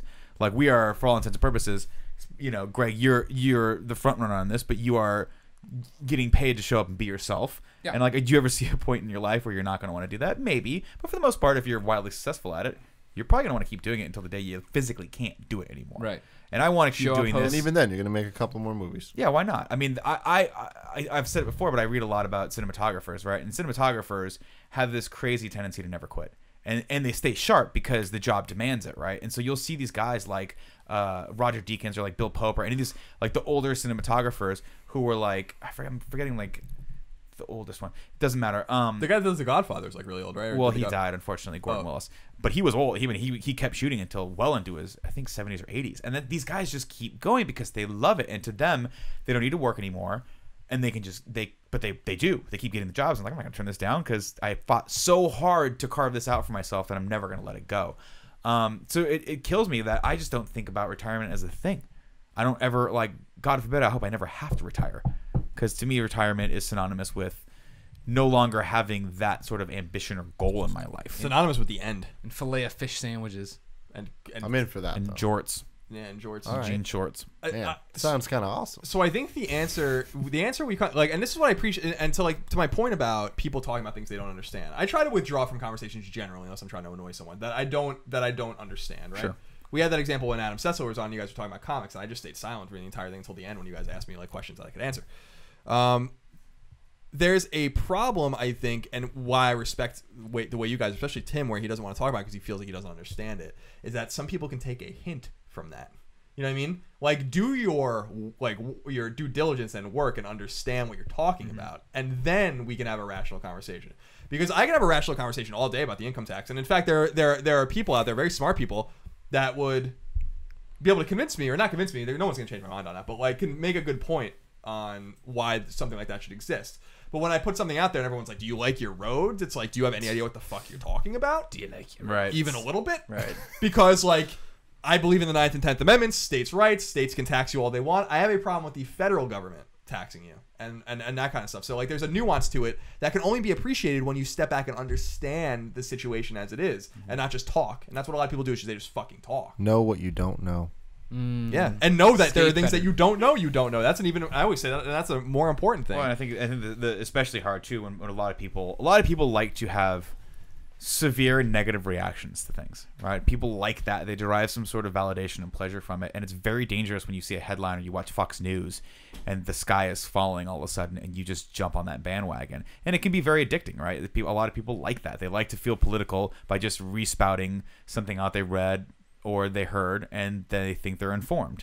And it's not, because oftentimes these are incredibly complex issues, right? And politicians have to boil them down into one-liners because that's how they have to communicate them to people. Because let's be honest, most people don't give a fuck and they don't really want to pay attention. No, and I'm also going to set a lot of politicians so you understand the issues too. The big thing to me is that I just get so mad about the way people talk about politics, and so I have a deep appreciation for the way you guys talk about it in the sense that it's a little more reserved. I've put in the time and effort to understand it, and so I talk about it like I do because I fucking do. Well, it's a passion for you. Exactly. Yeah, and let's be clear. Let's also be clear about a couple other points, right? When we say when I say things like our military is too big and things like that, I'm in no way, shape, or form criticizing our military. No, right? If you are currently in the military watching this, we all of us, I think, unanimously appreciate what you're doing for this country. Same with police, same with the fire department, any service of that nature. Yeah, I mean, I don't feel that personally. I think that's inherent. You shouldn't. That's the fear culture, right? That's taking over, not you, but just generally, where it's like you have to say that. Of course, we're not criticizing men in uniform. Right. We're saying that the military is fucking massive. Massive. And it's in doesn't places of the world that it does not necessarily. No, need it's to a be. legacy. We're in South Korea, we're in Japan, we're in Germany. Think about all the places we fought in we're in the Cuba, in we're the in Middle Turkey, East. we're in Yeah, it's just like we don't need to me. It's like not even about uniformed military men. It's about like let's just go to a more isolationist the way we. I'm gonna float this at you. Thing. I mean, where should we have military In the United your States, opinion? that's it. That's it. Yep. So you don't think we should have any? We should start shut down all of our foreign bases. Yes. And pull back from the Middle East completely. Yes. Here's the thing about this, right? And this is. I'm not saying this being antagonistic. I happen to agree with you on this. And this is kind of a kind of an aggressive thing to say, but this is the way I feel. If there's some reason in the future, there's some future war, and we have to go back to Europe. Guess what? No one's gonna stop us. Yeah, we have the best air force. We'll take what we need, but like we're in Ramstein and all these places in Germany as a legacy of World War II. It's fucking over. You know what I mean? Yeah. Like we're in Japan. The Japanese do not want us there. We still You know live what I in mean? that. And like we are still there. There's tens of thousands of Americans in Japan that are not wanted there. And like it's not that they're like tourists. It's not like they live there. Yeah. And like they're just I understand staying there in the 50s and 60s, like that makes sense, but like eventually the occupation must end. So it's like when people are like, well, what if something happens in the Middle East and we have to go back to Iraq? It's like, first of all, we probably shouldn't be sticking our nose in Iraq. If we really need to go back there, guess what? Like we can probably make it happen. You know what I mean? Yeah. Like and think about the money that you save But I think in the meantime. But you know? And the lives that you save. The issue is everyone. I mean, I think a lot of people know that we don't necessarily need to be there, but there is that fear, that culture of fear, where we're like, what if? Take our eyes off them. What if What if Iran fires up the nuclear program? They don't disarm like they're supposed to, and like all of a sudden they start threatening nuclear war with their neighbors. Israel will take care of them before we even have to worry about it. That's the other thing we don't think about with that. Right. I mean, and then there's we've got Russia breathing down the neck. Everyone's worried about we're going to lose any sort of gains that we've had since the Cold War, and Russia's going to just come steamroll and start taking over lands again, things like that. But at the same time, my thought is beat them with the economy, beat them where it matters most, right, in their pockets. Like pull out everywhere we don't need to be, take all that money, and for the love of God, invest it in some sort of alternative fuel source that could make this country thrive again and be world power again. Not that we're not a world power, but we had a big force field that couldn't touch us. But I think so much of it, and this is where my education starts to falter a little bit on the subject, but I think so much of it is driven by fossil fuels, is driven by oil, is driven by the fact that we are so still dependent on that, or feel that we need to be dependent on that. Well, the Middle East certainly. I mean, I don't think it'd be any more obvious. I just feel like we are too in everyone's business, that we don't give ourselves enough credit that if we were an isolationist country, like a straight up isolationist country until World War II. We got into World War I like very late in the League of Nations and all that shit, but like we mobilized after Pearl Harbor, and it took us time to like get into the group. Mm-hmm. Everyone forgets that we didn't fight the Nazis for almost 4 years after Pearl Harbor. You know what I mean? So it was like it took us time. We had to deal with Japan first, then we went to Europe. The point is that if we have to fight, those were existential wars, right? The Japanese attacked us. The Germans had declared war on the United States. And things could have gone differently, but they didn't. And those were the most existential wars we've ever fought, with the exception of the Civil War. Right. And we still figured it out, and we won. You know? We did that with a military that wasn't all over the world. And with a military that wasn't like on its feet. And it was and that is the greatest generation, and that was the beginning of the war machine that we have now. And we can still maintain the war machine. We just have to have respect, I think, for other countries' sovereign status, and also the respect for the people in those countries, and the respect for ourselves that like the World War II is over. If you're worried about Ramstein going away and then something happens where NATO has to get involved in Europe again because the Russians do something, we'll just go back. Like it's not a big deal. The Germans aren't going to say no. You know, like we're here to help. It's a different world than it was back then too. There's a world economy now, and it doesn't behoove any of us to go out of business per se. You know, like no one's. I don't know.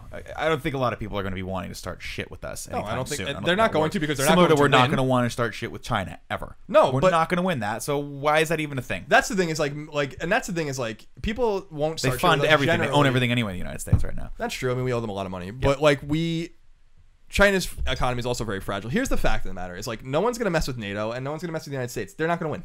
So like, they're just not going to win. If there's one thing the United States has, and Western Europe has shown in World War II and stuff, is it's just incredible willpower.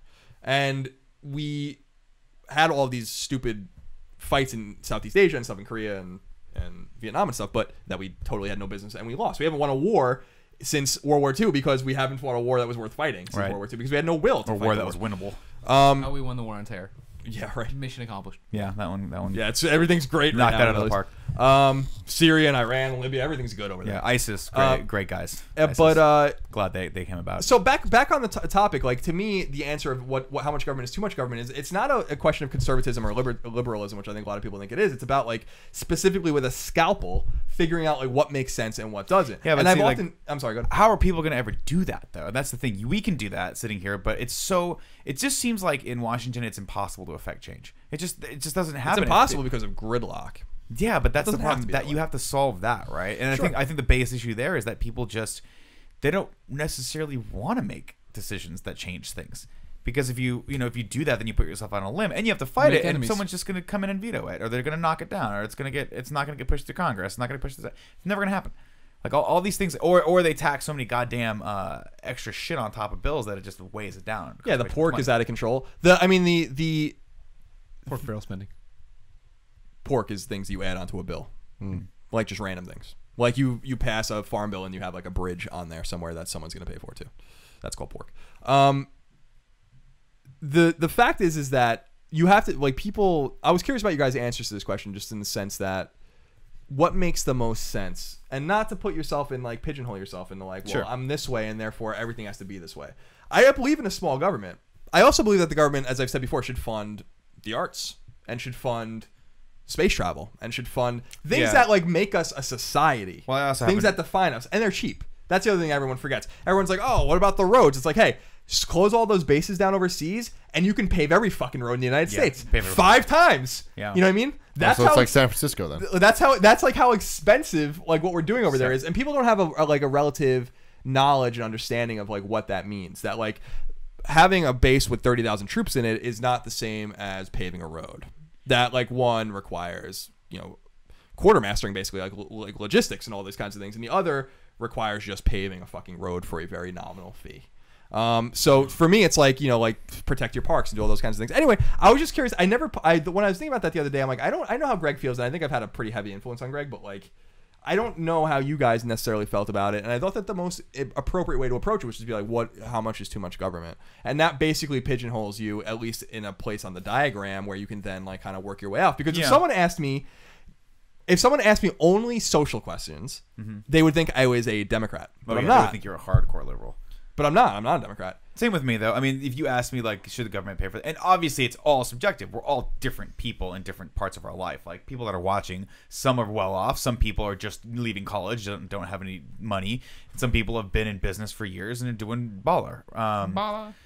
You ask me questions like, what should the government pay for? And the first thing that pops in my mind is healthcare. I think we should have universal healthcare. I think it's deplorable that healthcare in this country is in the current state that it is. And we quote unquote have Obamacare, but we all know it was an interesting, eye-opening experience leaving a corporation that gave us healthcare and getting a healthcare policy that really doesn't cover shit and costs a ton of money, relatively speaking, per month.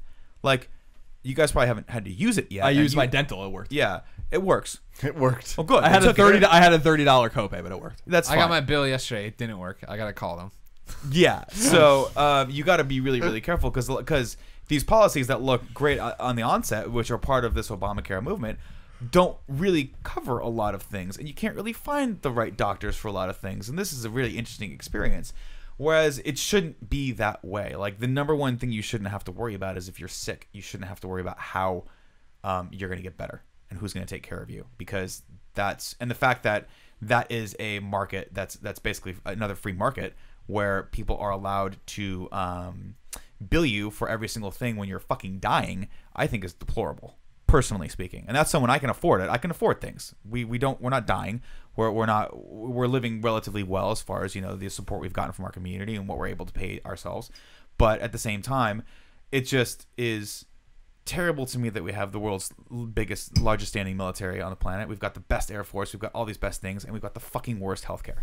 The worst. Yeah, it's funny because that's another good example of like, because I'm a conservative, people would assume that I'm against universal healthcare, and the fact is I'm against it because I don't think it can work. I'm not against it on a principled level. I used to actually be really against it on a principled level where I'm like, I don't think the government should be involved in this at all. But as I've thought more about it as the years have passed, especially since Obamacare passed in 2009, I mean, I remember watching that Obamacare vote. I watched it like on C-SPAN live happening. It was on, and I remember being like, "Fuck," you know what I mean? Like, I this is bad, not because I don't believe in like what they're doing, but you can't take a half step, which is what they did. They're basically saying like, well, we're going to use the private companies to give healthcare to everyone, and that doesn't work. So I'm not against the government doing that.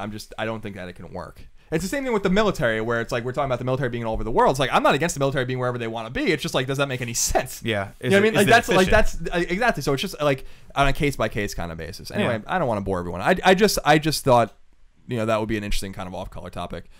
The serious topics, Colin. Yeah, and to talk about, because I like talking about those things, and I also think it gives, we have a lot of foreign viewers that I think that, from Western Europe, from Australia, from Eastern Europe, from South America, wherever, where they don't think about or talk about American politics. And I like to try to give them a little insight into like why I feel a certain way, because I kind of feel like a Republican or a Democrat or cartoon characters to foreigners, because of things like the Daily Show and stuff, where it's like, well, you have the fucking bleeding hearts and you have the fucking rednecks, and it's like, well, that's not really the way it is. But they are cartoon characters, and here's why. I heard a news.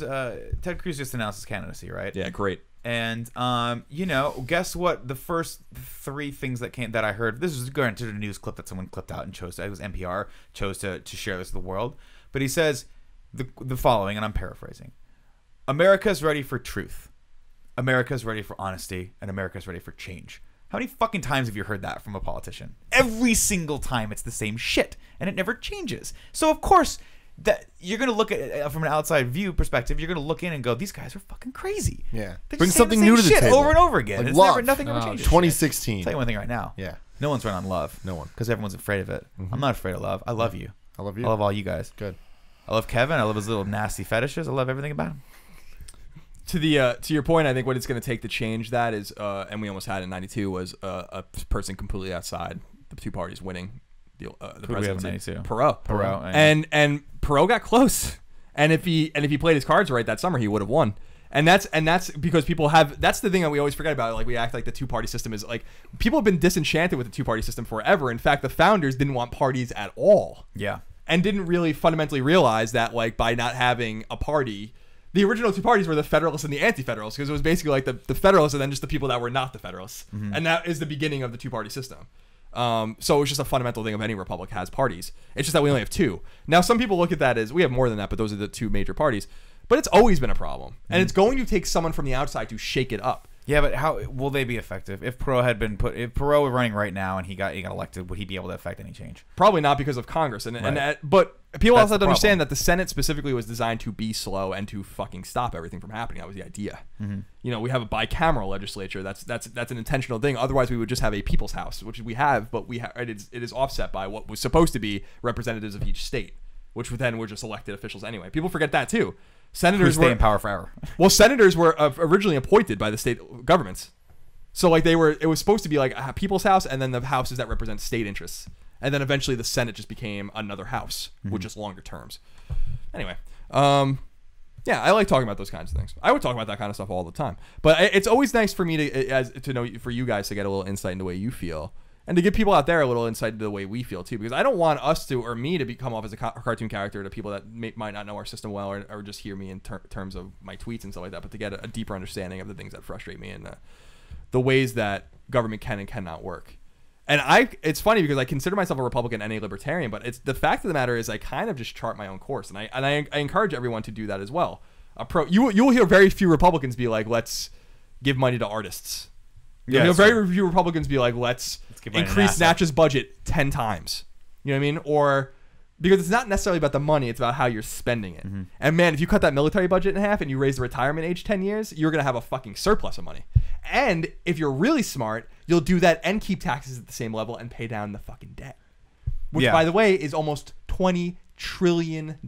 20 trillion. Now, to put that into context for you guys, the government takes in about $3 or $3.5 trillion a year. Mm-hmm. And they're still spending more than that, and we owe $20 trillion on top of it. Mm-hmm. And we have no water. This goes in. Yeah, we have no water in California. This goes into another topic, which we'll get to in a while. We touch on it every once in a while. How deeply and fundamentally fucked we are. It's something that I'd like really like to talk about, like in the fact of like why, like it's not an apocalyptic thing or anything. It's just like, what is the real reality of like the situation? We should talk about that one day. Mm-hmm. About like, what is the reality of having no money? About being like, about being Rome, basically, when it's falling, which is basically what we are right now. Mm-hmm. And Nero's just fiddling everything, and Rome is on fire. Yeah. Yeah, it's another topic for another day. Another day. Tim, Yes. take us home. All right. This is a good topic right after that topic. Good. In the sense that I am not informed on all of that stuff at all, which is why I'm not a good public figure to a lot of people. It's just like I should not be someone in a position of power. You're my hero. I shouldn't be. And, I feel like not necessarily all of us should be in positions of power. No one man should have all that power. Great man once said. A great man, of course, Kanye West. My story is about Please this don't thing ever called... even in jest say that again. Huh? I said in jest, please don't ever say that again. Say what? That Kanye West is a great man. In jest, Great he's man. saying. He's a great man. He's Please a great don't even man. be sarcastic about No. that. Someone's gonna believe you. No one man should have all that power. Oh my god. So, Instagram, right? Yeah. Porn. It is porn. We've talked about all that stuff. That There's was before I used it and I didn't understand it. And then when I started clicking on the little magnifying glass and seeing what you fuckers look at on Instagram, I was like, oh yeah, this is porn. Yeah, it is porn. It is porn. There's a great Instagram account that I recently started following called Cash Cats. Going to it. It's just cats with cash around them. Shit. Sometimes there's guns. It's really funny. It's the fucking best. But anyways, going back to what I'm saying is it's like this week I learned something really interesting about my life and the position I've been given. Okay. I was with my girlfriend and we're just sitting there and she was on her phone. She looked at Instagram. She's like, oh, I have 15 likes on this picture. And she seemed really happy about it. And it shocked me. Woman. Well, it shocked me because I was like, I didn't think you were the type of person that would give zero fucks about that. And she's not, in the grand scheme of it. She's not someone that's taking pictures of shit and trying to get all this attention and stuff. But she did care that the thing that she did got 15 likes. And I was so shocked that she cared that she kind of called me out on it. She's like, oh, I'm sorry I'm not you getting 1 million likes on everything.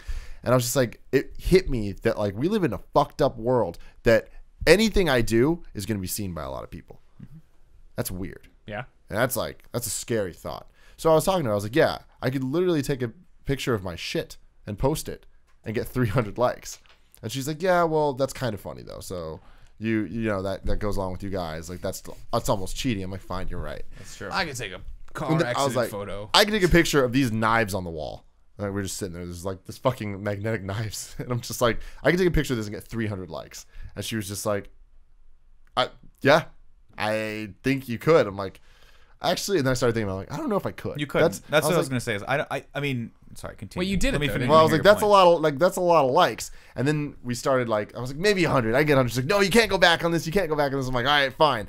And then we started looking at my Instagram. She's like, you only have 21 posts. I'm like, yeah, Instagram's kind of a big joke with us. I don't really use it, but everyone asks me how to use it. It's crazy is you blah, know blah, exactly blah. how to use it and you won't tell anyone. If Exactly. you guys don't know how to use Damn it. Instagram out there, please tweet at Tim Gettys and ask him how to use it because he won't share that knowledge with anyone. And I'm getting tired of it. I, for one, am getting tired of it. Exactly. Greg's So, looking at the picture right now. By the way. so last The ladle on that picture too. there is. 323 likes on it. So then what happened is I took the picture. I just Right. liked it. 300. No filter.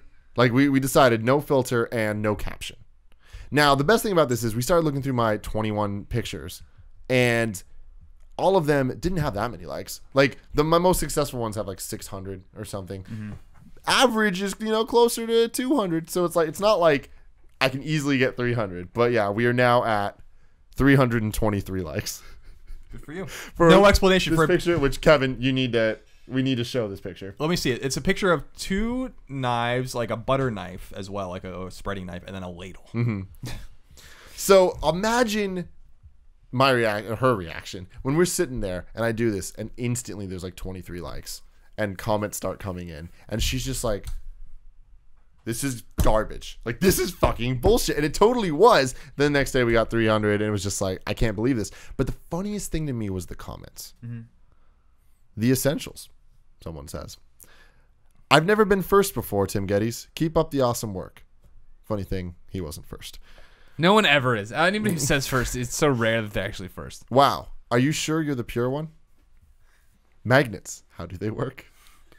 Should I be worried? Conundrum. Going on a spree of some kind soon? What's this? Sexy ladle. The ladle's what caught my eye, I gotta be honest. Yeah, that is an odd thing to have on a knife strip. A ladle. Yeah, are you using a ladle that much? Or is What she the hell are using you a using ladle it for? that much? Like, Does she make a lot of you soup? Lord if I fucking know. You trying to cut steak We with a got ladle? Freak Nasty Meals. We got Let Tim Roast. We got all this stuff, right? But then we get a couple that are like cooking show. And that's when I realized, I was like, wow. Anything we do, people are going to dig into and try to find reason into. Yeah. Nice. And I'm just like, oh, God. And they don't realize how little reason there is. That's my thing. Generally like, in this organization. You know, I've known my life is dumb for a long time, but like this was one of those moments where I was like, uh-oh. I really need to rethink things sometimes and just make sure that I'm putting stuff out there and not affecting people the wrong way. Because, like, holy shit, this was just a dumb picture of knives. But, like, what if I did something that was a joke and people took it really seriously? And I don't know. It's just well, see, I don't know if people see it as taking it seriously or not, but I think people look to us for some modicum of entertainment in their life, right? So when we post something, there's a deeper meaning to it because we are trying to put ourselves out there as influencers or personalities than the average person. And so, you know, that's what weighs on me too. Is Colin's always like, Nick, you gotta tweet more, you gotta tweet more, you gotta tweet more. Well, I tweet when I think of something that I think would be funny for people to read and interact with. And then there's so many instances where I'll go to tweet something and I'm like, this is not funny. No, delete it. And then No, there's so many like, times when you I'll be tell like, me Tim, this is something, you're funny, like, and you're Tim, like, should I tweet this? And I'm like, yes. And you're like, really? I'm like, yes. And then you don't tweet it. yeah, Coward. that's because your idea Once a day. Yeah, potentially. But I also just like I want people that you know, I take that follow seriously. Like if someone follows me, that means they want to hear what I have to say, and to me that should come with a certain amount of responsibility. Not a lot of responsibility. Come on, it's just Twitter. But at the same time, like I don't follow people just for the sake of following them. I follow someone that either I think is funny or smart or is worth the follow for some reason that has to be greater than just that person, everyone else is following that person, right? I mean, if you look, I only follow like 150 people, largely because I want a deeper relationship with that person than the occasional seeing 140 characters scroll by in this endless scroll of useless shit that tends to be Twitter most of the time. So, you know, it's funny that you put that picture out as a test, but like, yeah, I wouldn't do that. I like putting things out there that brighten people's days. Or I wouldn't do that. I wouldn't just tweet it. Like, that's my problem with Instagram. I've brightened 324 people's days, Nick. With the At knife. least. With the knife. Those are the only people that let you know that. Yeah. But that's my problem with Instagram is that I don't feel like I can communicate on Instagram Nick, the way a I want to picture- communicate. It's worth 1,000 words. That picture's worth about 50 words, Tim. Pictures I mean, worth it got a lot. It 323 got likes. about 50 words in comments, Yeah. which blows my mind. But I mean, that's the thing. Is that the kind of person you want to be to No, everyone? the person I want to be is my follow-up post, which was my Woman Crush Wednesday, which was this beautiful picture of Nick. Which got 642 likes. Yeah. Now that's a picture worth liking. Yeah. Well, It now was good. now everything's different. Here's the thing I want to say about this. Is that I realized, you know, I'm a shade under 100,000 Twitter followers now. Mm-hmm. And it's a responsibility, as weird as it is, that I take somewhat seriously. Like I go on my tangents sometimes, especially with sports, where I'm like, I know you guys don't give a fuck. And certainly like during when Mad season starts, when crazy season starts with 2016 election, I'm going to lose thousands of followers probably because I just tweet about it all the time. It's just the way it is. But you know, just like when Romney was winning, I lost like every debate, I lost like hundreds of followers. I'm like, whatever. But I try, you know, that metric is just a vanity number anyway. I want to connect to people that want to connect to me. So it's not, you can't really focus on the number. But what I've realized recently is that, for instance, because as I've said many times, I do, you know, I kind of funny vids. If you tweeted us, I'm the one who's reading and I'm the one who's responding. Is I actually went through and unfavorited everything that we ever favorited on Kind of Funny. And I started just responding to everyone because I think that we've gotten into this like culture that I don't like very much, where we just go through a picture and we're just like, I see it, like, I see it, favorite, I see it, like, and I'm like, nah, it's kind of shallow. Like, that's fine if people want to do that, and I support that. But like on Facebook and like with my friends or on Twitter with people, I try to answer them and make it more reciprocal, so that like I'm not just putting myself out there, but I'm also getting them back and then giving them something again or whatever. Mm-hmm. And so if you go on my Twitter, if you go on Facebook, I've never liked anything ever. And if you go on Twitter, I've never favorited anything either. Mm-hmm. But I do try to make it a habit. I go days at a time without really tweeting at anyone, and then I'll just go into my likes and just answer like 50 people in a row. And I think that it's that reciprocity, if you allow it, that is the most effective thing about social media, and I think something that allows us to grow, and that gives people a taste of your own personality as well. And I get really distressed. No one at this table is like this, but I get really distressed when I go to some bigger people that are maybe smaller than us even. And they just tweet, but they never answer anyone. And I'm like, well, what's the point of this? It's a little vain, you know, like that's all Nick does. And just answer people. Well, I do answer people. But that's Yeah, important. that's That humanizes him. now Nick needs to. You both need to tweet more, but like but Tim but stepped it up lately. he has, and his tweets are thought. His Pepsi tweet I thought was funny, and that gets your personality out there. But then it's important to kind of reciprocate when you can. And I fundamentally built Kind of Funny Vids social presence on that premise. Mm-hmm. Every message that we get to Facebook, like the private messages, I've answered them. Every person that comments on our wall on Facebook, I've answered them. Every person that tweets at us, that as long as I see it, because sometimes tweets disappear after 12 hours, I've answered them. And I hope that by doing that, maybe that encourages other people to do the same thing and to say, like, let's create a discourse that is more than just me putting this here and then you liking it. Mm-hmm. You know what I mean? Yeah. And that's kind of the thing that I've tried to support. So if someone puts a nice picture on Facebook of their kid, or someone posts something, I'm like, oh, that's very nice. I'll post instead of like. I'll be like, oh, that's nice. I'm giving you a little bit of time. You've given me a little bit of time. I'm gonna give you a little bit of time. See, I got disenfranchised with Facebook a little bit because I was trying to leave clever comments on people's like posts, specifically Mike Pereira, because Mike Pereira does some funny ass shit. He really does. He's brilliant. But what I didn't realize was that he was tweeting them and then choosing to share on Facebook and never checking the comments. And then so literally like 3 months later, he's like, Nick, I don't that those starts as tweets, right? Those are I'm not going back to Facebook and looking at those. I'm like, oh. What's really funny about that is I had that exact same thing with Mike Pereira. Did you? Like, yeah, because for some reason I notice his shit on Facebook a lot more. Yeah, and it's always funny as shit. It's really funny. And I usually do like it. And I'll comment on his shit on Facebook, but Twitter. Why do you guys care so much about this NFL referee? I don't know. I don't know. That's weird. Joke for you. I'm sorry, I was just being sad. Fake sad.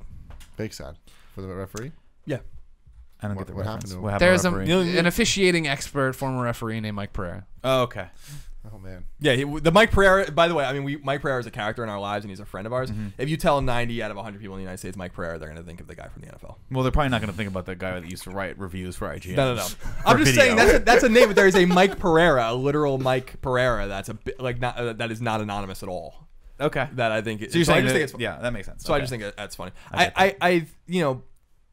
So it's funny that social media has allowed us to interconnect in an intimate way, but has the unintended consequences many things do. And the unintended consequence is that it's actually deconnected or disconnected us from each other. That we think it's the same thing with phones. Like Tim likes to talk on the phone. That's an old school thing. I fucking hate talking on the phone. So does Greg. I fucking hate it. I hate it. And it's a product of the times that we're so used to like immediate gratification about texting and very impersonal and stuff like that. And that's kind of ruined it. It's ruined the act of talking on the phone. When I'm talking on the phone, it's either like my family or like something fucking terrible has happened. Usually never anything else. And it's the same thing with. I'm gonna call you tomorrow just to say hi. Please don't. You're gonna call. You're gonna be here all day. I'm gonna call you later I think tonight. you're like got in a car accident. Around 8 o'clock, I'm gonna call you. Just say hi. Oh, if you Just want. see what you're doing. How you feeling? Yeah. How your balls feeling? Hey, how are you? What's going? What can I do for you? Nothing. I'm just calling to say hey. Hey. What you doing?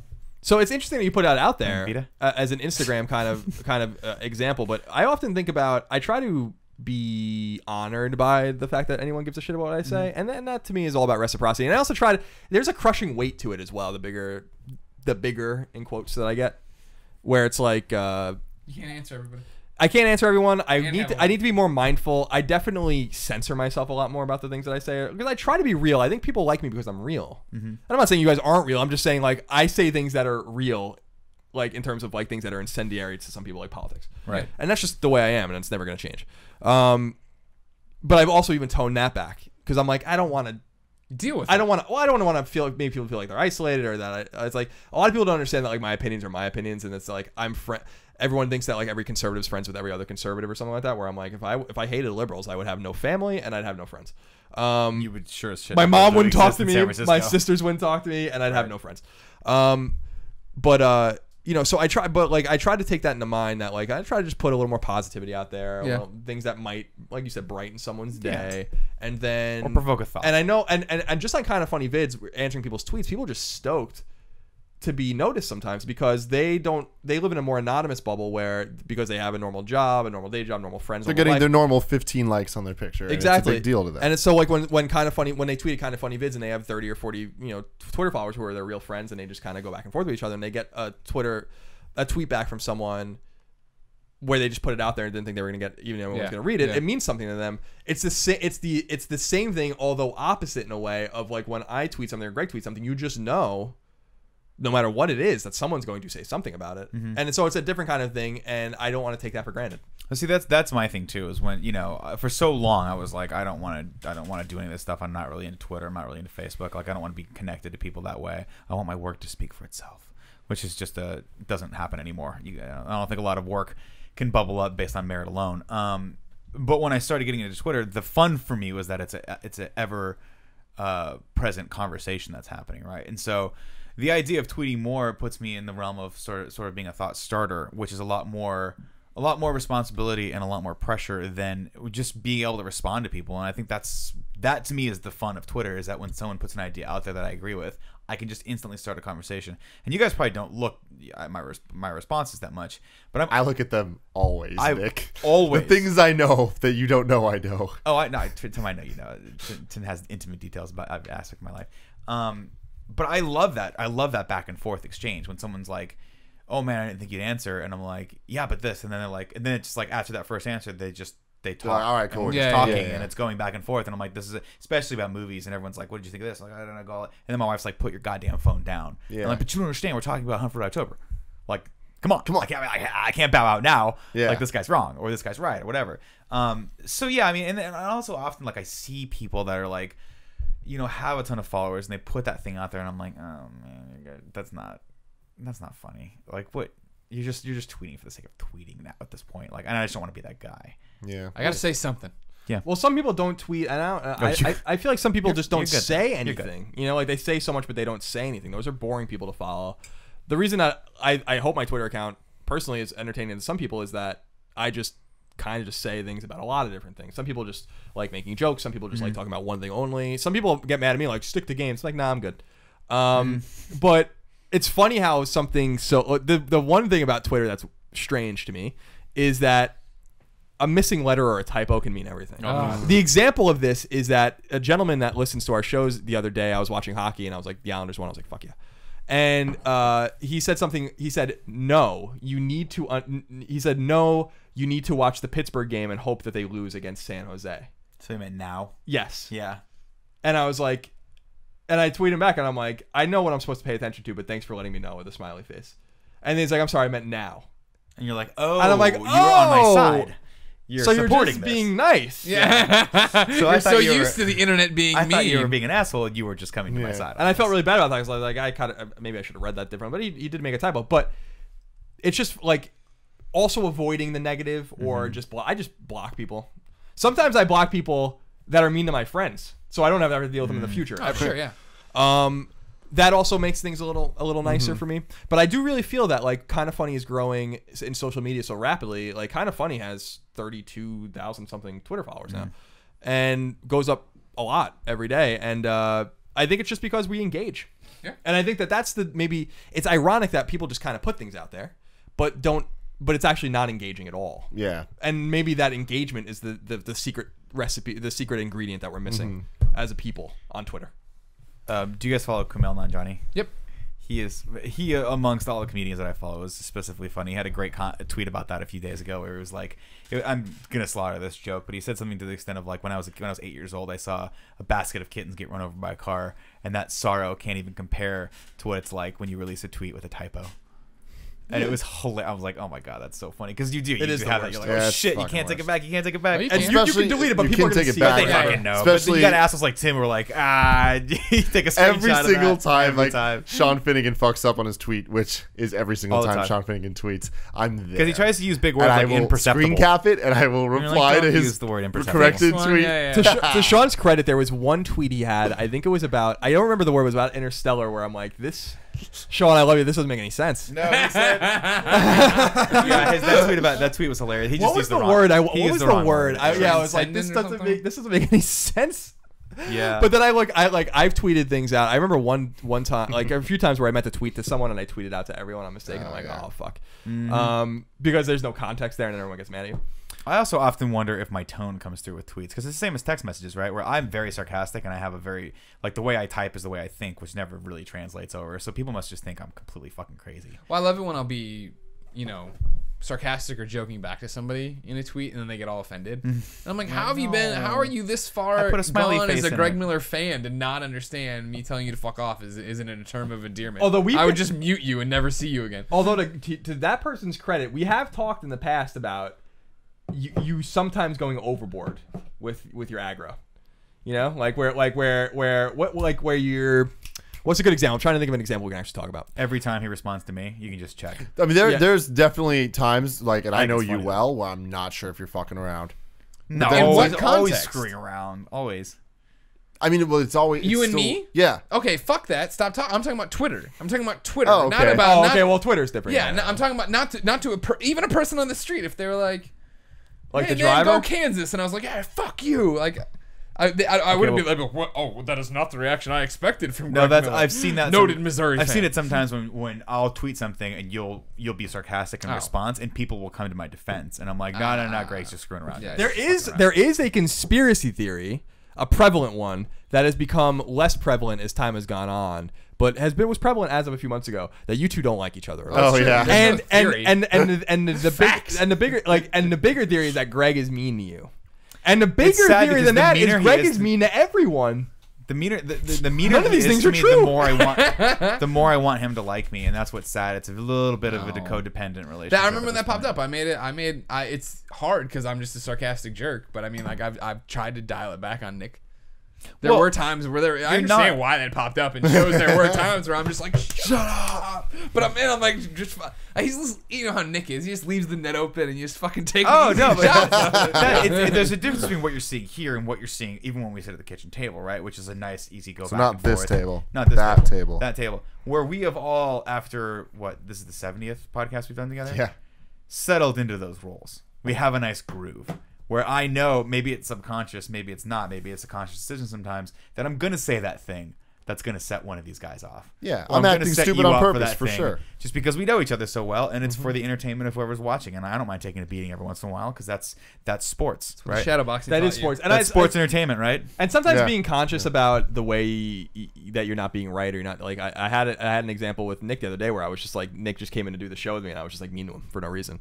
And then I'm like, I don't even know why I'm being mean to you. Yeah, I'm fun. You know, like, I'm sorry. You know, like, I'm just in a bad mood today. And I think it happens when you become more comfortable with a person. Yeah. You're comfortable. Yeah. It's Stop- you see that in stop relationships where protecting. like you would Yeah. talk to someone like that you're close with in a way that you would never talk to someone that you didn't know. Yeah. And it just so happens that you're talking to that person really badly. But it's actually a sign of comfort, as fucked Yeah, up as you that let is. your guard down.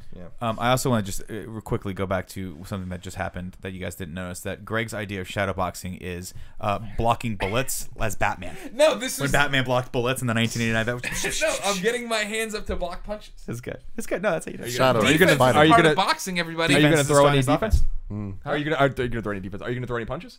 Well, not like because I don't have that much motion. Now you guys Punch, see punch, that. punch. What's crazy is everything Drop it. everything you're doing is oddly reminiscent of a Batman movie. So you just did the Christian Bale Batman, which is actually a defense against blows that a lot of people do in fighting. Because you can't do this shit all the time. That's not really gonna work. So there's this, that, But then Yeah. there's just blocking bullets. I also, use which my is awesome.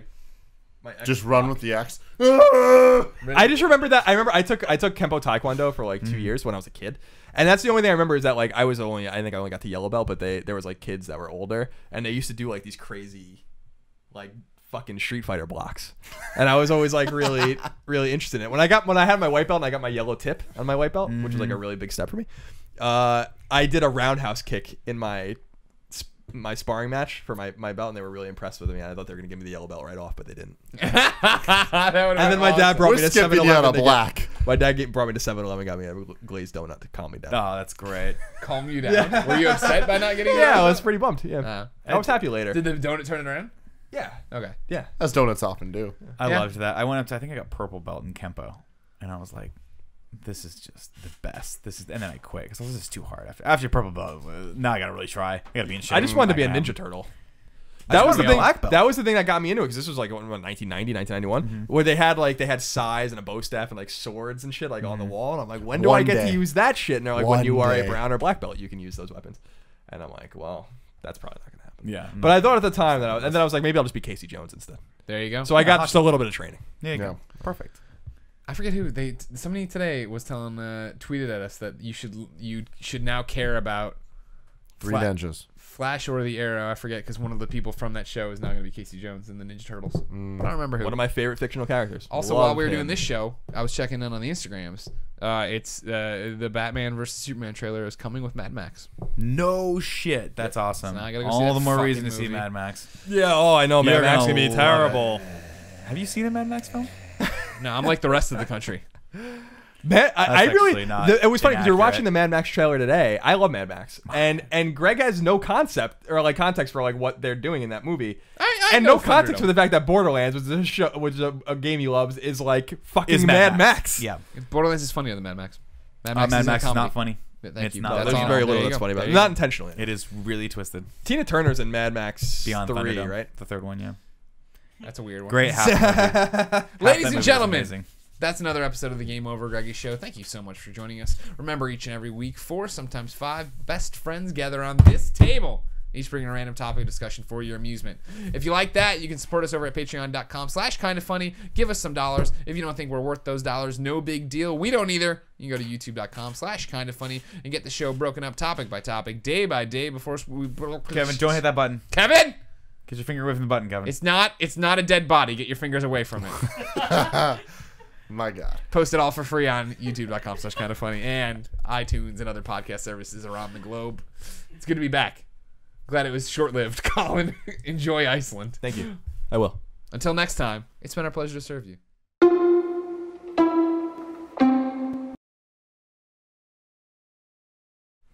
don't like that. You love dead bodies.